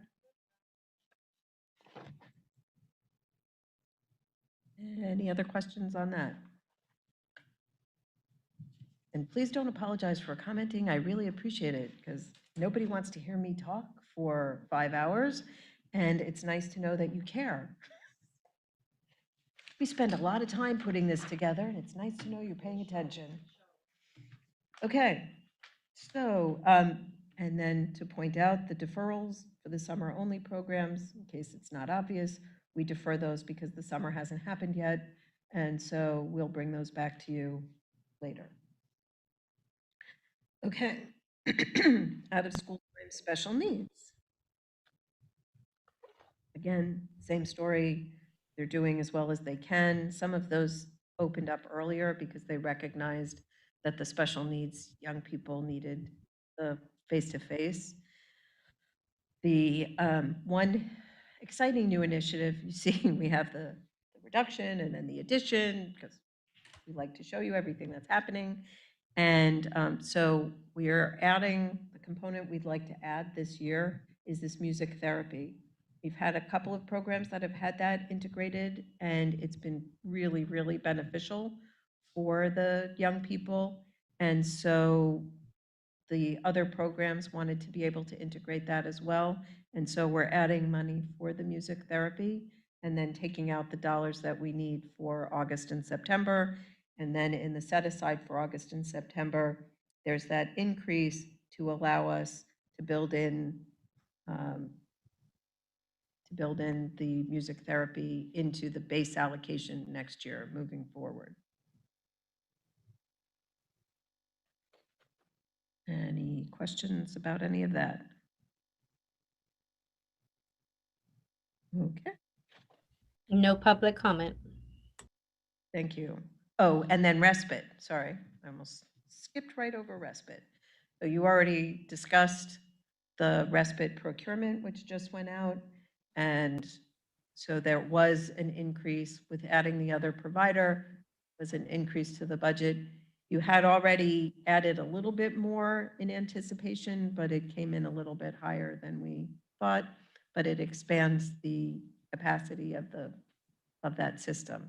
So that would add 138,876 to that goal. Yes. What type of wait list are there, if any, for respite, given, people have been spending a lot of time at home and together over the past year and a half? We knew there was a need for additional capacity, but to the best of my knowledge, and Maria, if you know anything else, there was not a particular wait list. I don't know that the agencies, they try to circulate them through, so it would be more likely that a family would get less hours rather than keep families on a wait list. Do we know, though, whether there's more demand than there is a supply with regard to that service? That was why we're increasing now, because we did hear that there was. Beyond this, I don't know. We're adding a whole new provider and expanding the capacity of one. So yes, we'll see as people emerge. But we can And just to confirm, there is no wait list for the respite programs at this time. But Maria, correct me if I'm wrong, prior to the pandemic, we did have wait lists, right? But it was really kind of the last year or so that those, were you aware? I'm sorry, my video is not working. But no, we have not had a wait list for our respite programs. Like Cindy described, there is a maximum allowable number of hours the family can access for the respite programs, and they're basing those hours on the needs of the family. So we've been able to address those needs in the two programs that we have. I also want to share that the DeLuca Foundation did fund Memorial to add additional slots to their respite program beyond the slots that we have added. But for Smith program and Memorial, they've been able to meet the needs of the families as they're coming in. Thank you. There definitely are some families that would like to take advantage every week, and we have tried to cut back. Well, in the early days of the programs, we saw, especially with Smith, that there were some families that were just constantly, and they may very well need it, but because we wanted to make sure that more people had the opportunity to take advantage, we reduced the number of times that you can take advantage.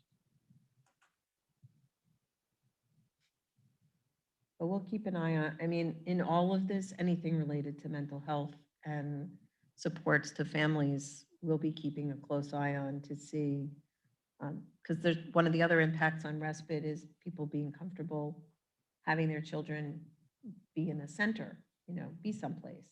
So all of that, as things shake out, we'll be keeping a close eye on, and I suspect there will likely be more times we'll come back to you than we normally would in a year. Because now with the opportunity for vaccination and hopefully of younger children going forward, then people may feel more comfortable. Okay. Any public comment on out of school time, special needs and respite, Angie? No public comment.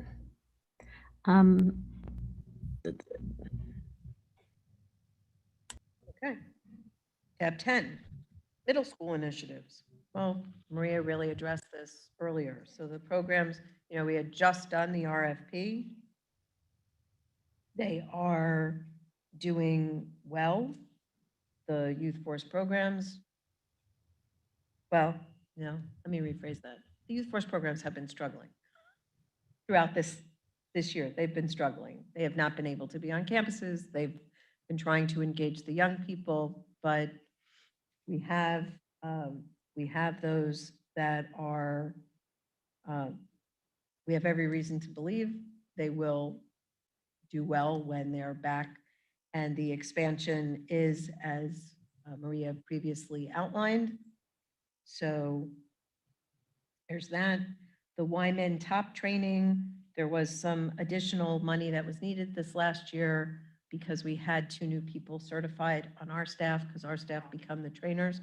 So that money is coming out. It's not a reduction in commitment to the idea of the top training, just we don't need to get new people certified. And then the Hanley Center Foundation leverage was ending.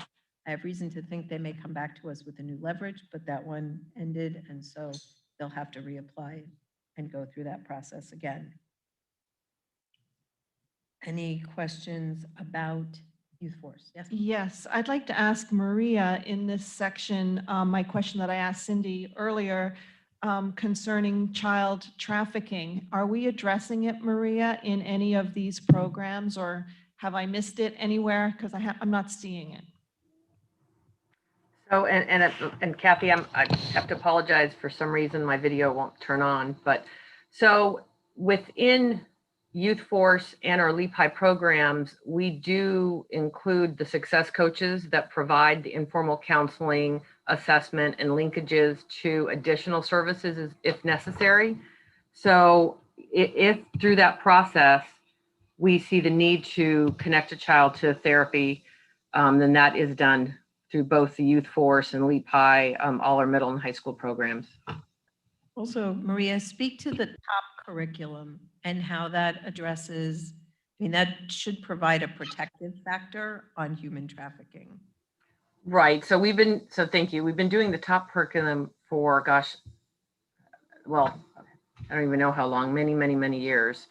And the top curriculum, we bring the kids into small groups and we talk about substance abuse prevention, pregnancy prevention, multitude of topics to help them manage situations in their life that they may not know how to manage. So all that's incorporated also with the top curriculum.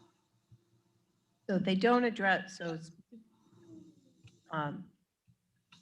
we're putting in prevention in place to try and keep kids from winding up in that situation. Actual therapy or work on human trafficking itself, interrupting human trafficking, has basically been handled through our children's strategic plan. We haven't yet had an actual initiative around that as a goal per se, but it has been incorporated there. We helped stand up the committee. We supported, Andrew's going to be mad at me because I've forgotten the young lady's name, but years ago, one of the youth who started a walk and bringing attention to human trafficking was something that we had supported, the walk and her. We have provided the funding for the different symposium that have gone on and brought the speakers in to address the students about human trafficking. So we're involved in it. It just has not been a specific goal.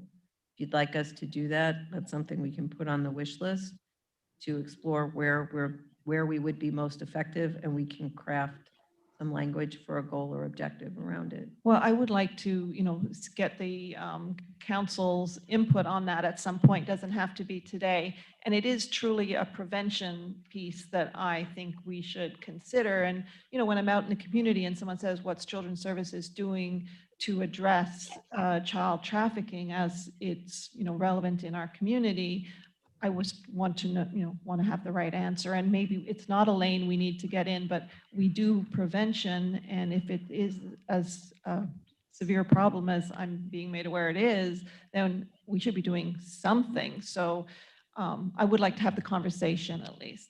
So I think you can feel confident saying that we have been on the leading edge of this. We were instrumental in it actually being taken up as an issue when we were bringing it to the attention of the council. Oh gosh, when Kim Gorsuch was on the board. And her comment at the time was, well, we're not seeing it. It's not there. There's no data to support it, so I don't know why you're raising it as an issue. And since then, we have helped champion getting the data, supporting that, and we have been at the table every step of the way with the STARS committee. And so we are there, we are in it. We just have not written a goal specifically that says it, but it is incorporated in the work that we do, and you can hold your head up high on that. But I'll bring you back something that makes that more clear. Okay. Middle school. Anybody need a break? Well, I guess you all are taking a break. Okay.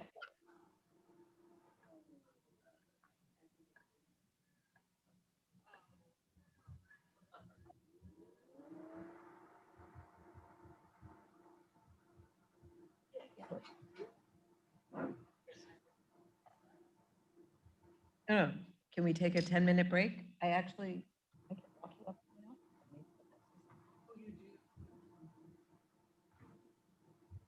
now. Okay, so it's, it's 12 o'clock. I'll go faster. Okay. Okay. Do you want to walk up to my office? Okay. I had a comment on the human trafficking. Okay. Yes. Okay, this is from Sarah Cummings. Hello to all. I appreciate the support that CSC provides toward prevention of human trafficking and exploitation of children. Also wanted to point out that PACE Center for Girls often serves youth at risk or exploited via family strengthening services funded via CSC. Thank you, Sarah. Yes, thank you, Sarah. It's nice to hear from you. Okay. Moving on to high school initiatives. Okay. So we've already discussed these as well. It is an area that we have been quite committed to. We are hopeful. As you know, LEAP, we already talked about. For summer youth employment, last summer, they were not able to serve at all, but this summer we grew it by 200 youth. They had the demand. They actually had more youth than that wanted to work, and they had the work site. So we grew it by 200. At the time, it was a commitment for one-time dollars, because that you can do every year. It's a new group. We, staff, are proposing that you continue that into next year, increasing the capacity, also increasing for minimum wage. We always index with that minimum wage. So that is why, so you have a lot of complex math there in your summary. We're taking away the 200 youth, that was one-time funding, but that's offset by the increase necessary for minimum wage. So to stay at the level of 617, which is our base that we were before, would only reduce them by 382. If we want to go back to the 817, then you would need to add back $637,000, and that's the other big item on the staff wish list. I'd like to speak to that. You know, we're all desperate for staff throughout the county. So I know these are young people, but there's need for them in restaurants and everywhere. So I think there's a lot of opportunity for these young people to get this summer job and keep it afterwards. So it's got a long-term benefit. So the more we can support them this year, more than ever, the better. And just so you guys are also aware that we do have Lori here from Junior Achievement that would like to speak under tab 11. So if you're ready for her, I'll get out of the way and let her have the mic.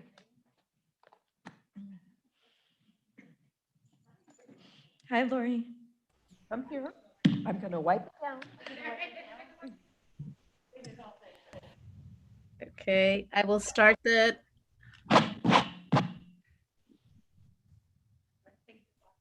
Okay, I'm going to begin the 2-minute timer. Ready? Well, hello. I know every one of you up here, I think. And first of all, thank you for having me, and thank you for the honor of being a past council member. You all are leaving a legacy on our community. I know that I feel that way after so many years, but I'm not going to take up a lot of time on that because I get to see you all the time. I heard you talking just now about summer employment and making sure our youth gets jobs. We have never been in the situation that we're in regarding building a talent pipeline, right? Our employers talk about being at over 100% of their businesses of capacity, but yet their workforces are at 40 and 50 and 60%. So we need to do something more quickly. This was a problem before the pandemic, and now it has just been exacerbated. So I know that you are doing a lot around this, and I know that some of this is incorporated into other RFPs. But I came here today because I wanted to share that maybe there's a bigger, bolder vision. And I know that the CSC, from being a part of it for 8 years, is all about big, bold visions and all about making, right, really moving something forward. So how will we scale, right, this employment issue that we have and get kids into these trades, cybersecurity, technology, the marine industry, all of it? I've seen several models around the country where they have really scaled this issue, right? They putting kids in jobs and the numbers. I want to let you know, based on that, I did not come here to put a plug in for DA, but I just want to share with you that we see this, we hear this. It's our core mission. We are embarking on a big, bold vision to create a youth center. We are so fortunate to be a partner with the school board where we see every single student. So how do we now scale and help the school district, because they can't do it alone, right? Their focus, academics, assessment, helping to prepare our kids. But how do we make sure that more and more of them have an opportunity for this? So I just wanted to implore you, I wanted to ask you to be part of the solution for pre-apprenticeships and creating this innovation, the entrepreneurship. It is also considered employment. And many of our kids do go on to start their own companies. So I just wanted to throw it out there to you to be something that maybe there's a bigger, bolder approach. And nobody has truly taken the lead on the youth part. And if we don't get this, this group, 16, I would say 14 to 24, so critical. If we don't get them ready now, we've got some of these kids coming out in 2 years. We need to fill these jobs. And so we're going to be piloting a Marine pre-apprenticeship in the building. We're repurposing part of our building. We're committed to this. But again, I did not come here to position JA or to pitch for JA, just to really make sure that we're looking at this and how can we help, right? The school district, how can we help the employers? How can we help our community to scale and really prepare kids and get them into jobs, right? Not just summer jobs, but real high-paying jobs, because they're going to drive our economy. So We're approaching 3 minutes. Sorry. Thank you for having me. And it's good to see you all. Thank you, Lori.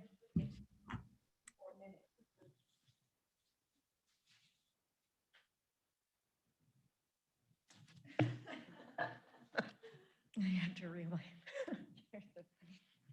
So did the council member have any meetings on any questions on tab 11 or want to add?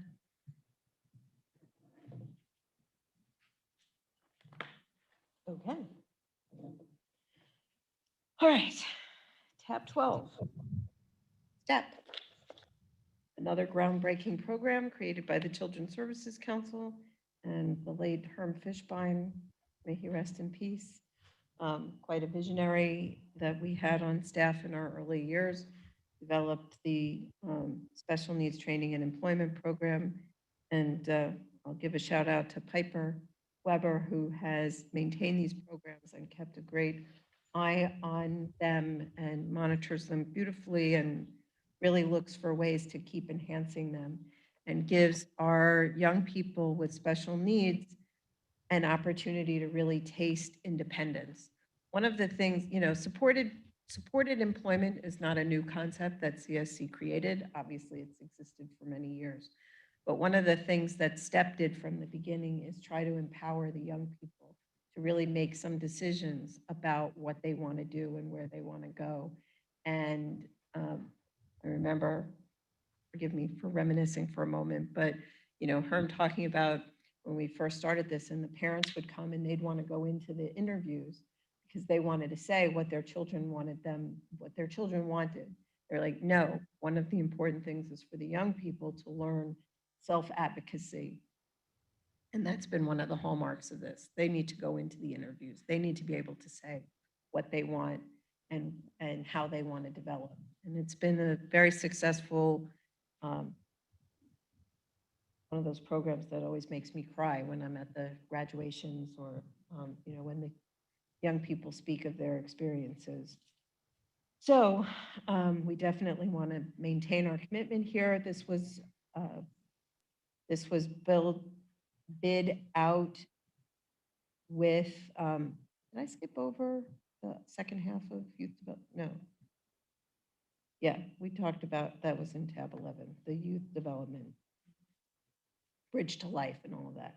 Okay, so we just did bid out as part of the PYD RFP, Positive Youth Development RFP. STEP was one of those components, so these are consistent with that. The little increases are to maintain minimum wage. We mentioned before, we always make sure that our young people have the opportunity to make minimum wage. Any questions on tab 12?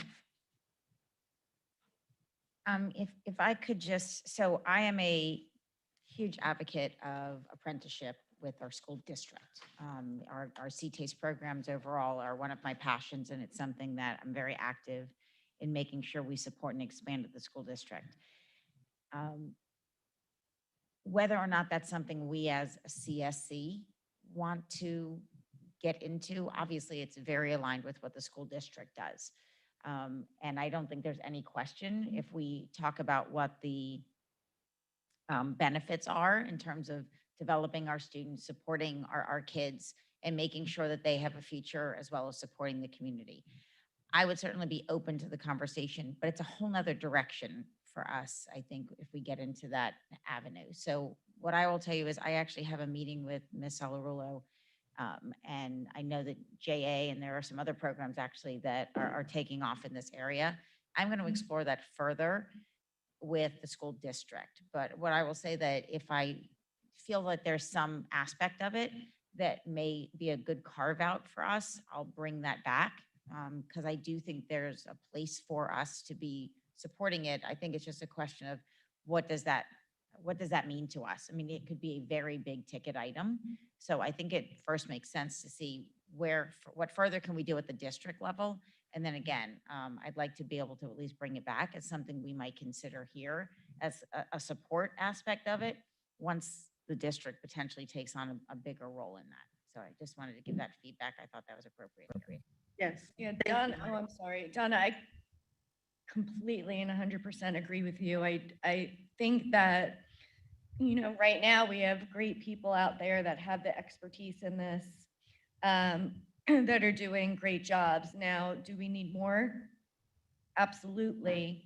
But I would love to hear what the conversation, how that conversation goes and those things you see before we would agree as an agency to kind of move forward into those areas. I agree. Thank you. As I mentioned earlier, there are times we need to lead, sometimes we need to follow, and sometimes we need to get out of the way.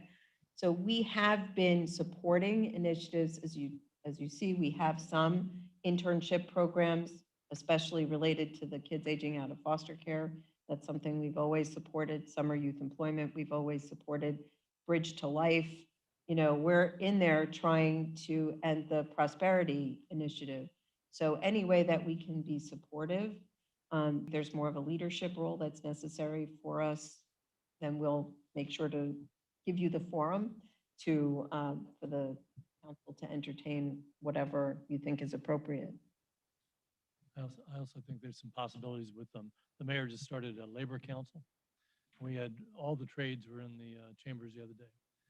All of them looking to do apprenticeships, but they don't know exactly how to get in with the school system. So I would try to get in with the labor council. You had every single one of them there, looking for people, and they have all the training.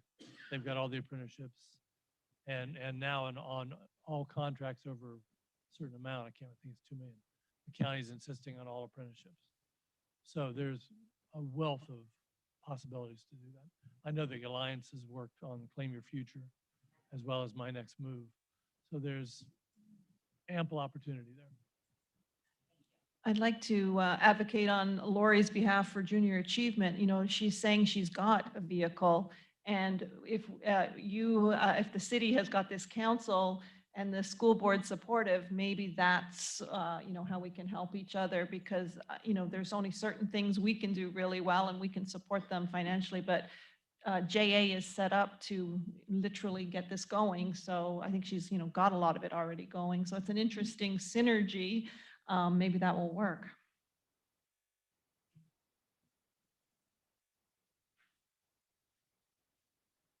Okay. All right, are we ready to move? Were there any other comments on tab 12, 11 or 12? And No public comments. okay, so tab 13 takes us to height, which is our healthy youth transitions and independent living, and our youth internships and career exploration. I suppose I should have told Laura to sign up here. In any case, height, as you know, started out as a program for those who are aging out of foster care. We have expanded that reach to be children who've had a brush with the law and LGBTQ young people who may be facing challenges in their home lives. So they have a life coach who works with them. There's housing supports through the Flight Center, education coaching, all kinds of things. Flight. So that's what our Healthy Youth Transitions programs were. You see the little reductions are because of startup funding, because last year, or this fiscal year, was the first year of the program, so they had a little startup, which is one-time funding. The partnership with the Flight Center, which is just doing amazing work. That really, when you think back to that junior league meeting where we birthed the idea of the Flight Center to where it is today, it's pretty mind. Oh my God, yes. Yeah, a lot has happened. Yeah, pretty proud of that. Then the Homes Inc. and the mods that you previously approved. So not much changes here. Any comments, questions, concerns? Angie, any comments from the public? No public comment. Okay, we're in the home stretch, folks. It took me a little bit longer. Delinquency diversion.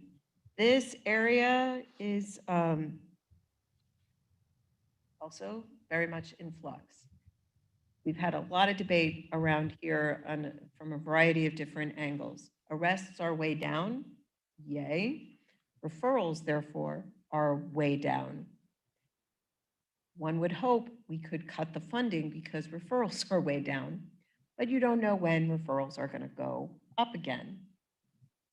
There's also a big push with all the new folks that are in place. Obviously we have a new state attorney, we have a new public defender, a relatively new sheriff. All of them are really committed to civil citation.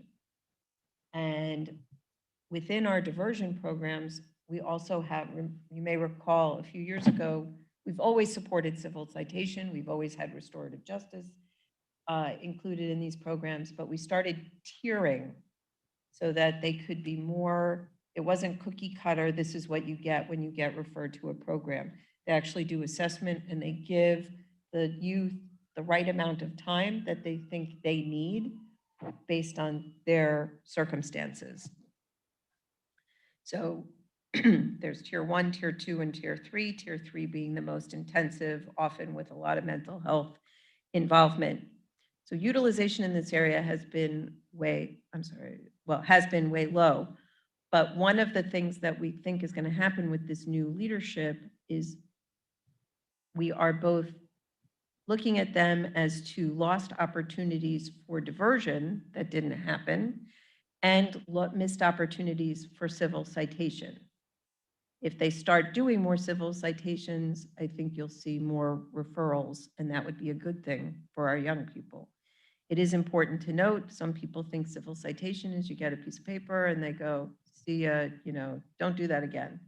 Not if they get referred to one of our programs. They get restorative justice conferencing if that's appropriate. They understand their consequences, and the recidivism rates are really low in the programs that we've been referred to. I just recently provided that information to the state attorney, who's using it in his PowerPoint as he goes around to the different police departments to help convince them that they should start using or increase their use of civil citation. Because as you know, our law enforcement is diffuse in Broward County. The sheriff has some cities, others have their own police departments, and so they have to do it themselves. They have to agree. So there's quite a big push from our juvenile justice world to increase the use of civil citation. That's why you didn't see cuts here, even though utilization has been quite low. The other thing that I'm going to foreshadow for you is the CAB, the County Advisory Board for Juvenile Justice, at a meeting last week in which they were talking about this issue, among other things. And one of the places that they like to catch, if you will, the young people who have made their way to the JAC, they were not civil citated in the field, but rather got taken to the JAC and were going to be processed. They'd like to have staff there who can divert them and civil citate them, if that's the right way to say it, I'm never sure, but issue them a civil citation at the JAC and start the process there. They are not staffed enough to handle that. Some of you may remember, for many years, we were partial funders of the staffing at the JAC. We did just extricate ourselves from that about 2 years ago. DJJ said they could handle it. Between DJJ and BSO, they were supposed to make it work. I guess it is working, but they don't have enough staff to do this. So apparently at the CAB, they said, we're going to talk to the Children's Services Council and they should fund this, and then invited me to a meeting that's taking place right now. I got invited to a meeting at noon today, to which I responded, I cannot be there because I will be here. Would you like to talk at another time? They have not answered me. So I do expect that request coming, although I said they really should talk to the county because the county has an office of juvenile justice or whatever you call it, and they should. We have a workshop with the sheriff next Tuesday. I'm happy to make that request. Thank you. I need a little more information on it. I will provide you with everything I know. I think it belongs there. Yeah, I agree. I think that, of course, all in support of the civil citation program for our young folks. I do, however, have a lot of questions about what does it mean? You know, many of us work in organizations that we kind of have to revamp things when we don't have the funding or necessarily the staff. So we look at that, right? And we figure out how to put them in. I think I would love to see what they've done to do that with their own staff to be able to make this a priority, and also training of our police officers out there. You know, I think that maybe this isn't, they're not seeing so much of it because maybe the information isn't coming down to our officers that are out on the road. And so I would like to see what they've done on both sides before I would support funding staff over there. Anybody else?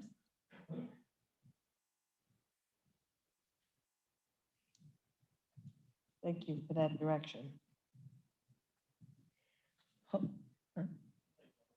Yes. Well, and one of the things I suggested is you have that office at the county that's like the clearinghouse for civil citation, relocate them to the JAC. Okay. We really are in the home stretch. Children's health insurance. Love it. Good thing. Level funding. And lots of changes happening in that as well. There was the expansion of the ACA. Who knows where that's going, but level funding, all is well. Any comment on tab 15? Children's health insurance. Okay. Simplified point of entry. Nope. Always saying what we want. Everybody wants a place to go to get all the answers. 211 has really been doing yeoman's job. They really got a lot of calls and hits, as you can see, during the pandemic, and the suicidal ideation calls were crazy high. Food and financial assistance and mental health. So it's important that that resource be available, and your support, the council's support for really 20 years has helped them get to the place that they are today. We have, you'll see a little bit of addition. You had approved some increase. This is annualizing that. And also for the a few years ago, we added a warm handoff for case management in the special needs arena to JAFCO, and in the mental health arena to Henderson Behavioral Health. So we're looking at some increases there to meet the waiting list. Any questions on any of that? Angie, any public comment? No public comment. Okay. Public and community awareness. Okay, keep going. Okay, I'm listening. We continue to do a lot with a little. We use the money very. We received another, Yeah, go ahead, Angie. Cindy, we received another note from Sarah Cummings. Just please keep in mind that do not want to mix youth being offered civil citation with those who are actually in custody at the JAC. This requires supervision of any CC youth in a separate non-secure area offered on a 24/7 basis. I guess that's some of the detail that as to why they need the 5 FTEs. Yeah. Thank you, Sarah. Thank you, Sarah. Cindy, did we miss 15? Did I?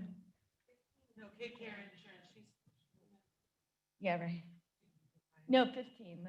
15 is kid care. Did we skip that? No, I We said it was. said, Oh, is that? I just didn't talk a lot. Seemed pretty self-explanatory. And we're running out of time if we're gonna lose Donna. So, and 16 was simplified point of entry, and now we're on public awareness. So public awareness, again, we do a lot with a little. We really specialize in some of the niche media. We make a real point, and we bring that back to you as a separate item of really getting into the nooks and crannies of the county, keeping our finger on the pulse of where there are growing pockets and trying to do some outreach. And we often come back to you with these different initiatives, and folks are like, we'll handle that grassroots kind of stuff, because we're in there. Also, this is also where the advocacy line lives, our membership in the statewide association, which has been really important.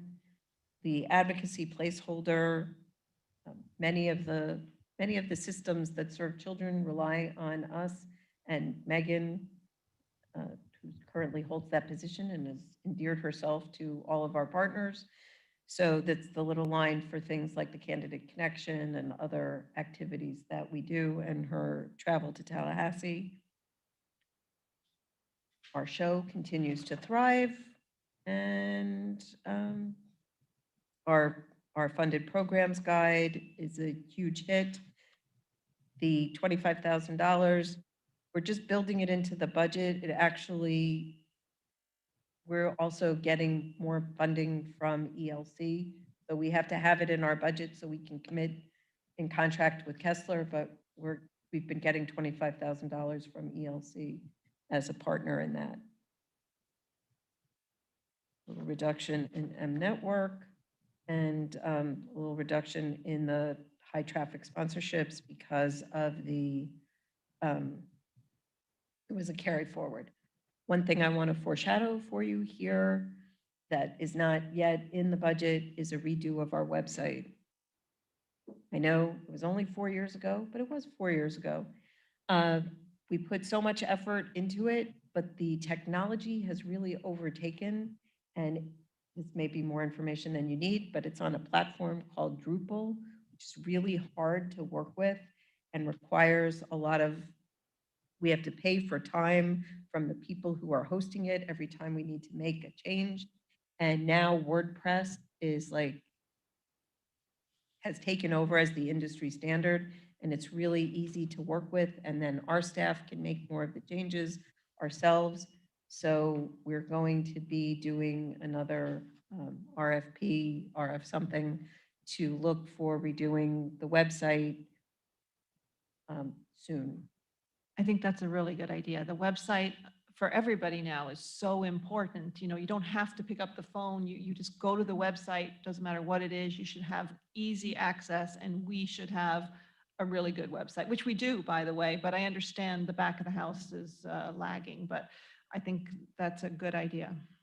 Our website is really chock full of great information, but it's hard to find. So we're hoping that we can make it a little easier to find all of that. I mean, that was your vision when we did all of the conversations, was we should be the place that people go to. And we're driving them to the website, but then they have to be able to find what they're looking for. So that is on the agenda moving forward.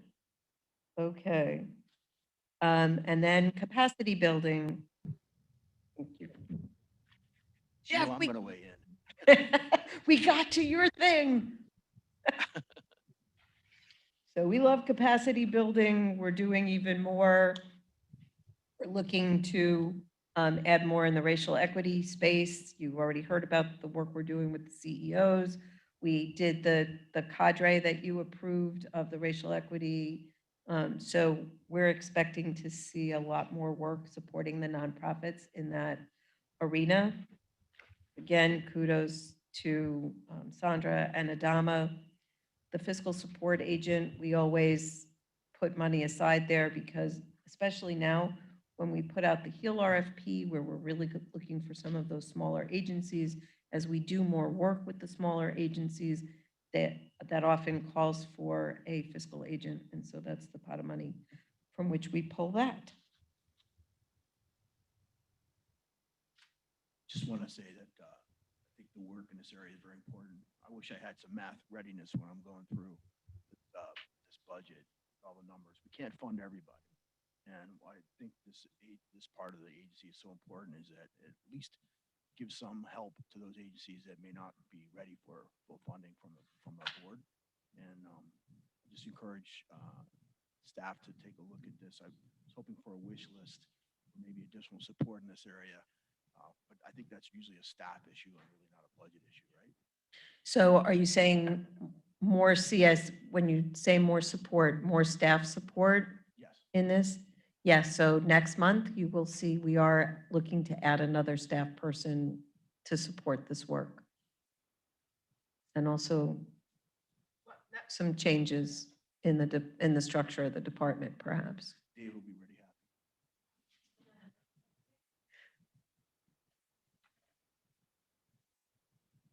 Okay, any public comment?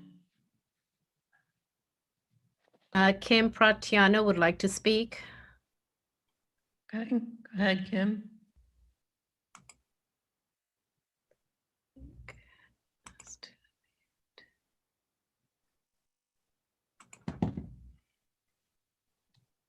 Good afternoon, everyone. My name is Kim Pritano. I'm the CEO of Gilda's Club, South Florida, and I am a past recipient of capacity building.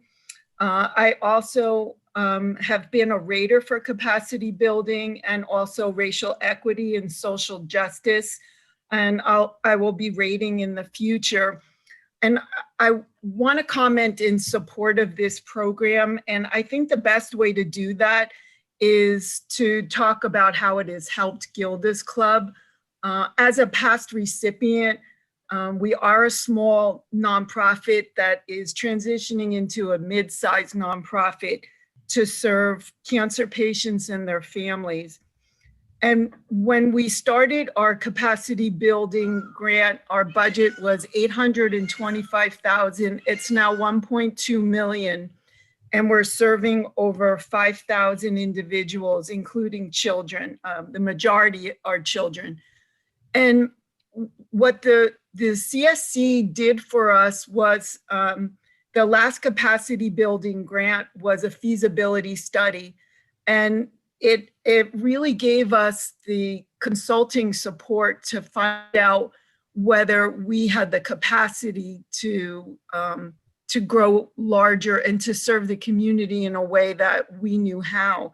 And so for a $20,000 grant, we are now selling our building and purchasing another building and fulfilling our capital campaign based on what you did. It's also the reason why our budget increased was the capacity building grant. The first year we applied for outcomes. And to be able to express those outcomes to funders and to build our programs enabled us to leverage funding for an additional $400,000. And so it's a really important thing. It seems like you're putting a little bit of money in, and what could that possibly do? And it's really serving our community. And I vow to help in any way that I can. I'm not a current recipient of CSC funding, but I believe in what you do and in this program. Thank you so much, and hopefully others can get assistance from it. Thank you. That was very nice, and thank you for the services that you provide in our community. Gilda's Club has always done and amazing things for our families, so thank you. Way to maximize an investment, Kim. Good job. Thank you. And Jeff, it made it all worthwhile for you to change your flight, right? Exactly. Yes, thank you for that. Thank you, Kim, for speaking up and being our Exhibit A as to why this program. Okay, and finally, last but not least, what Sue's been waiting all day for, collective impact, data, research, and planning, the foundation of all that we do. The Children's Strategic Plan, all of those committees that we support. This is where we learn how to lead, where we need to lead, follow, or get out of the way. Also the home, so you can see there some of our successes, Kathy, had to do with human trafficking. The STARS committee and how we supported those things. And now the start of the Fathers, Men, and Boys Action Committee. This is where we do the coordinating council and the Children's Strategic Plan. As you see, we took out some carry forward. There is the possibility, you have this placeholder there for some money for the summit. We have done those, led them in the community every 5 years. Coming up this next year. if that is something that you would like to do. There has been some discussion. We've normally done it in a venue, like brought people together, the leaders in the community, to hear the progress that's been made over the last 5 years in moving the needle, turning the curve, if you will. And where do we want to go in the next 5 years as a community? Staff has some thoughts that we should make it more youth-focused and more diffused around the county. So I don't really have a solid proposal for you yet. This is just a placeholder for exploration. Yes, sir. I was intrigued this year, when they have, and I've been part of Sean. Discovery, the mods. Louder? All right. I'll project. I can hear I'm gonna you, project on but this. they can't hear you. Okay. They this year they had to do it by Zoom. They had 4,000 kids on it, right? It was pretty amazing what they had. So if there's, this is one of those times where maybe we learn from something, where, because I know we had done it before at the convention center and all the breakout rooms, but that was a pretty amazing attendance. Kids from all the schools, easily done. We may want to learn from that a little bit. Yeah, yeah, and the kids were running it. They were running most of the sessions, so it was pretty.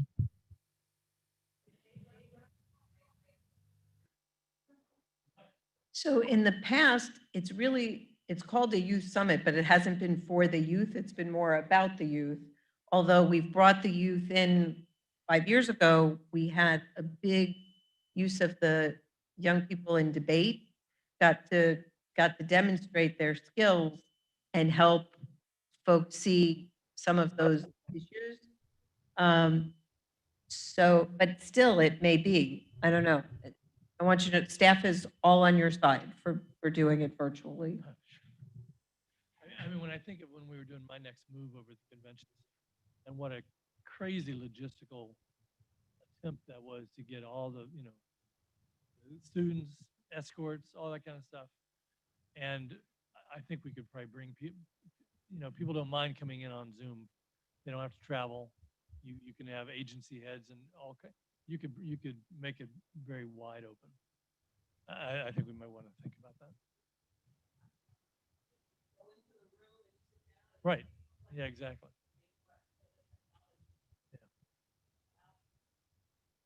So this may come in way under the 75,000 projection if we do it.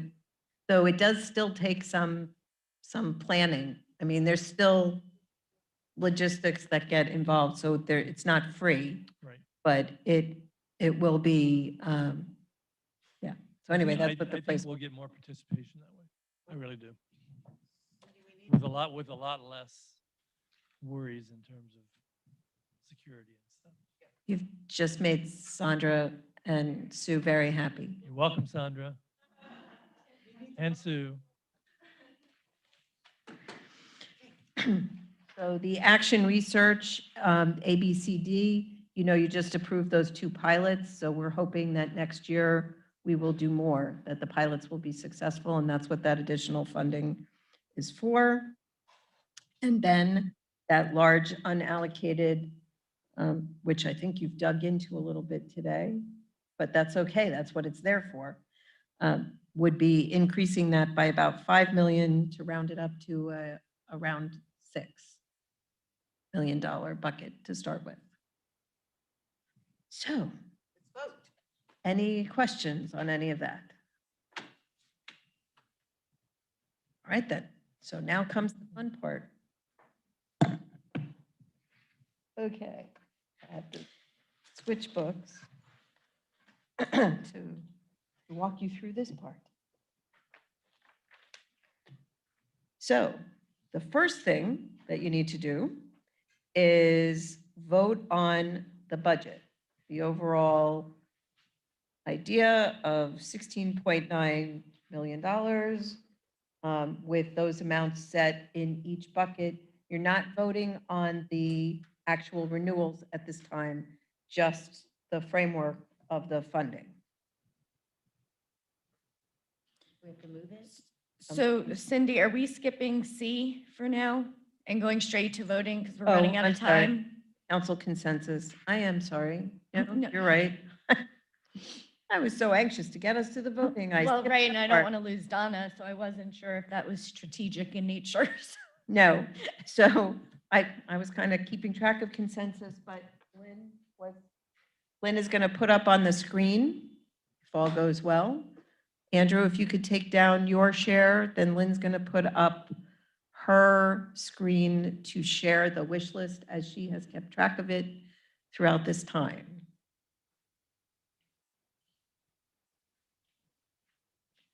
Now, normally the wish list would wind up potentially at, so two things about this while Lynn's screen is sharing. As we discussed earlier, any items that you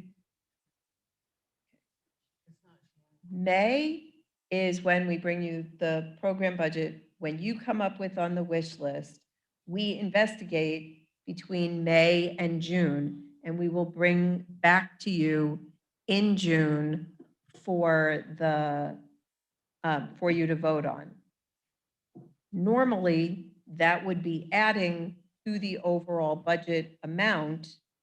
This year, that will be different because we have that bucket of $6 million, assuming you approve that. But the way we have it structured right now, there's that $6 million bucket. So in June, when we bring this stuff back to you from your wish list, I would suggest to you that any additions just reduce that bucket because that's what it's there for. And for some of those things that Paula, you brought up, are there wait lists or whatever, that will only appear during the year, again, it would come out of that bucket that should be big enough to capture any of those increases. Does that make sense? Cindy, there's really no dollars and her screen's not coming up. So is it something that we can just bring back to what Cindy just said in June? But let's just at least review the topics. Did you write that? Okay, in tab 3. In tab 3, I have find out the number of children in dependency for the June council meeting. How would two attorneys impact the percentage, and can we increase the number of youth served and thereby reducing the percentage of youth significantly? Cost TBD. So that will be a financial request, but I would. Right, but we but- don't Right, know what but it we is. don't know the And I number. understand that it would come out of unallocated. I got it. Yeah. Right, Are we trying to find out if there's consensus for that now? yes. Yes for me. Actually, for now, if anybody put it on the wish list, we'll investigate it and it'll come back in June. The consensus that I need from you is that you're okay with it coming out of the $6 million unallocated bucket. Whatever you come up with and whatever you decide from your wish list next month in June will come out of the unallocated bucket and not add to the 116. You're asking for both consensus on these wish lists and where it's coming from? No, No. just consensus of where it's coming from Oh, okay. for now. We'll assume if anybody wishes it, we'll bring it back to you in June. Okay. You're not getting it, but does that make sense? Because we're getting consensus on the budget and the items that I guess I did want consensus on the wish list, but I trust if one of you wants it, it's on the wish list. Yeah, I would agree with that. Okay. Right. Okay. Tab 5, there was just a question, what is the age eligibility for the special needs population? In tab 6, I have how many centers have been created since our funding began for the PBIS? But we'll bring it back to you. Tab 8, explore a math readiness program. Additionally, explore tutoring opportunities. And for the wish list items, send out additional information about the program. For respite, the question that was raised, what type of wait list is there for the last year and a half? The question was answered by Maria. Currently, there is no wait list, but I just left the note on there. In tab 10, is child trafficking addressed in any of the programs? We do not have a specific goal for child trafficking, but we will explore where we would be most effective, to be determined. And then there was a comment, I noted it from the lady from Junior Achievement about the employment issues for kids and the pre-apprenticeship with kids to prepare them. And I put Ms. Korn will bring back information for a discussion at a future time. Go Lynn. Thank you. Now we can move on to voting, right? Good time. All right, so we're gonna do, first is for the approval of the tentative fiscal year 21-22 program budget. So we need a motion. Motion to approve? Thank you. Donna, yeah. Any discussion? All in favor? Aye. Aye. Aye. Any objections? Any abstentions? Right. Move. E, we need to do the approvals for what Maria spoke about earlier. So the first one is we need a motion for the respite RFP recommendations. So moved. Second. Second. Thank you. You guys are getting tired. Mhm. Any discussion? All in favor? Aye. Any objections? Any abstentions? Okay, move, thank you. No public comment. Oh, thank you, Angie. Okay, so the next one is approval. We need a motion to approve the youth force expansion RFP recommendations. Second. Second. Thank you. We don't need to, and Bob is gone, so we're good to move forward. Any discussion? All in favor? Aye. Comment? You need public comment before the First, vote. oh yeah, sorry guys out there. I don't know why I'm forgetting you today. Any public comment? No public comment. Thank you. All in favor? Aye. Any objections? Any abstentions? Good.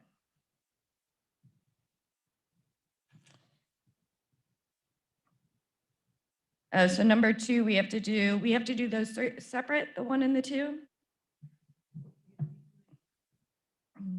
We need lead. Yeah. Oh, I didn't pull it. Right, was that it? Is that the issue? Okay. I need a motion to. Okay. Oh, good, okay. Perfect, thank you.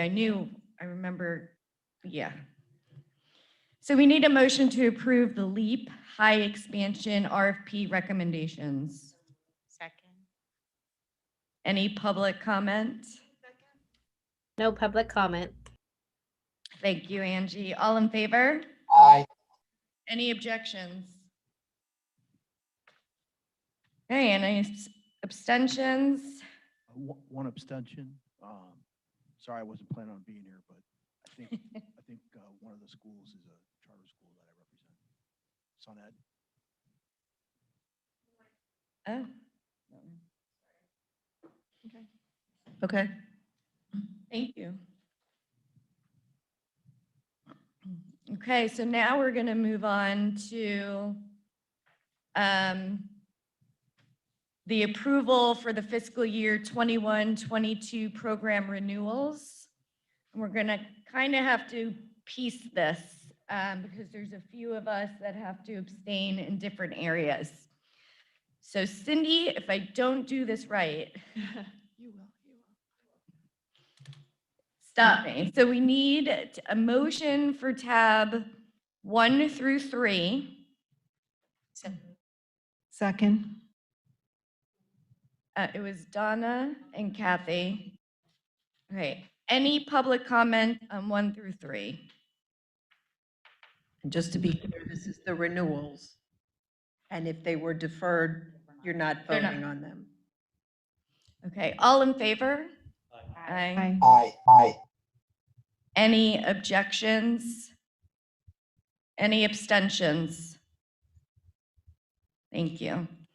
Now we're going to move on to tab 4. Madam Chair, there was a comment in the chat Thank you. from Ellis Lydia Bird of YMCA. On behalf of the YMCA of South Florida, I wish to humbly thank the CSC Board of Directors for your continued and unwavering support of the Y as our Y continues to strengthen the foundations of community. We are comforted and stronger with your support. Thank you. Ellis Lydia Bird, Vice President of Youth Development. Thank you. Okay, so we're moving on. I need a motion for tab 4. Tab 4 without deliver lien. Yes, thank you. Thanks. Tab 4 without deliver lien, because we'll have an abstention. So thank you, Paula. Second, any public comment? No public comment. Thank you. All in favor? Aye. Any objections? Any abstentions? No. Okay. Okay, so now we need a nut. This is how, right? No one has gotten this right, so I'm good. Correct. So now we need a motion on tab 4, deliver lien. So moved. Okay, any public comment? No public comment. All in favor? Aye. Any objections? Any abstentions? Abstention, Jeff, for client. Thank you.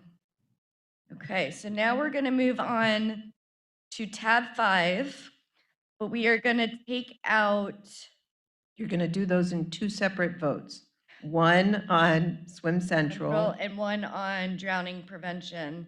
So right now I'm going to remove those 2. No, there's no, no, you're just going to, they're the only things in tab There we 5. go. I'm Okay. sorry. Normally I would be sitting next to you and we could work this out. So tab 5, you need a vote, you need a motion on Swim Central. Second. Do I need to abstain? Yeah. Yeah. Any public comment? No public comment. All in favor? Aye. Aye. Any objections? Any abstentions? I'll be abstaining on that. So Beam is abstaining. So now we could do a motion on drowning prevention. Correct. The Department of Health Drowning Prevention Coordination. Okay. I'll take a motion. So moved. Any public comment? No public comment. Thank you. All in favor? Aye. Aye. Any objections? Any abstentions? Thank you, Paula. Okay. So tab 6, how many are on there? There's quite a few on there. You're going to do everything except ELC. You need a motion for everything but ELC. Okay. Second. Everybody's moving in. Beam Donna. Beam and Donna. A second. Oh, Oh, I'm sorry. Any public comment? No public comment. All in favor? Aye. Any objections? And Dawn Liberto will abstain. no. Oh, no, on I'm this- not abstaining yet, so You're good on this one. All right. Okay, so now we're moving on to Gonna need- ELC subsidized childcare. Second. Donna? Public comment? No public comment. All in favor? Aye. Any objections? And Dawn Liberta abstains. So now we could do tabs, actually, we could do 7 through 10 now, right? Because Bob isn't here. So can I get a motion for tabs 7 through 10? Any public comment? No public comment. All in favor? Aye. Aye. Any Actually, Hold on, there is one from Regine Kansky. yes, on tab 10. Yes.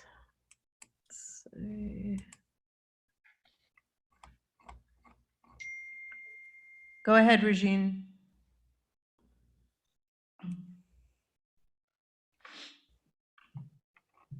Regine, are you there? Yes, I'm here. Thank you so much for the opportunity. On behalf of the Crockett Foundation, please accept our sincerest gratitude for the support of the Children's Services Council and its entire team. The Crockett Foundation is proud to be a partner in making an impact on the community's youth, and we look forward to continuing being a great partner with you. Thank you so much. Thank you. All in favor? Aye. Any objections? Anybody abstaining? Okay. So we're going to move on to tab 11. So here you want a motion on everything except career source. Right. So I need a motion. We're taking out career source. Thank you. Paul. Second. Any public comment? No public comment. All in favor? Aye. Aye. Any objections? Any abstentions? Now I'll take a motion on the career source under the high school initiatives. So moved. Second. Any public comment? No public comment. All in favor? Aye. Any objections? Dawn Liberta abstains. So now we're going to take a motion on 12 through 14. Second. Any public comment? No public comment. All in favor? Aye. Aye. Any objections? Any abstentions? Okay, moving on to tab 15. We are going to, I need a motion for Item. only one there, fantastic. So can I get a motion on tab 15? So moved. Any public comment? No public comment. All in favor? Aye. Any objections? Any abstentions? Thank you, Paula. I need a motion for tab 16. So moved. Any public comment? No public comment. All in favor? Aye. Any objections? Any abstentions? Thank you. Tab 17, we're going to take out Beacon Future First, and so then I need a motion for anything else under that tab. Wait, Donna. Oh yeah, I took it out. Okay. Any public comment? No public comment. All in favor? Aye. Any objections? Any abstentions? Okay, now we're going to take a vote on tab 17, Beacon Future First. Can I get a motion? Second. Any public comment? No public comment. All in favor? Aye. Aye. Any objections? I think. Do Any I have to abstain abstentions? from Technically, because you're in a, board member? but Robin used to, it really is your choice. We did it in case you wanted to. I suppose I should have asked you. Okay, I typically don't. When I serve on boards, I don't abstain when I'm doing something that's in the role of the school board. That's what our school board legal counsel has given us. I prefer not to abstain, but if that's what you all do on a regular basis, then I will. No, it really, Depends. as I understand it, when you're sitting in your official capacity as a Right. board member, you don't have to. Right. But it is your choice. Sometimes people Okay. do. So I'm not going to. Okay. Thank you. Okay, can I get a motion for tab 18? Second. Any public comment? No public comment. All in favor? Aye. Any objections? Any abstentions? Hearing none. Tab 19. So moved. We're going to take out CCB and vote for anything else on there. So can I get a motion? So moved. Any public comment? No public comment. All in favor? Aye. Aye. Any objections? Any abstentions? Okay, now I need a motion for tab 19 for CCB. So moved. Any public comments? No public comment. All in favor? Aye. Any objections? Dawn Liberto will abstain. Thank you, Paula. Yes. We're done. So now I need a motion to adjourn along with a second. Good job. Bye. All right, pretty darn close. I said 1 o'clock, 1:10. Wow.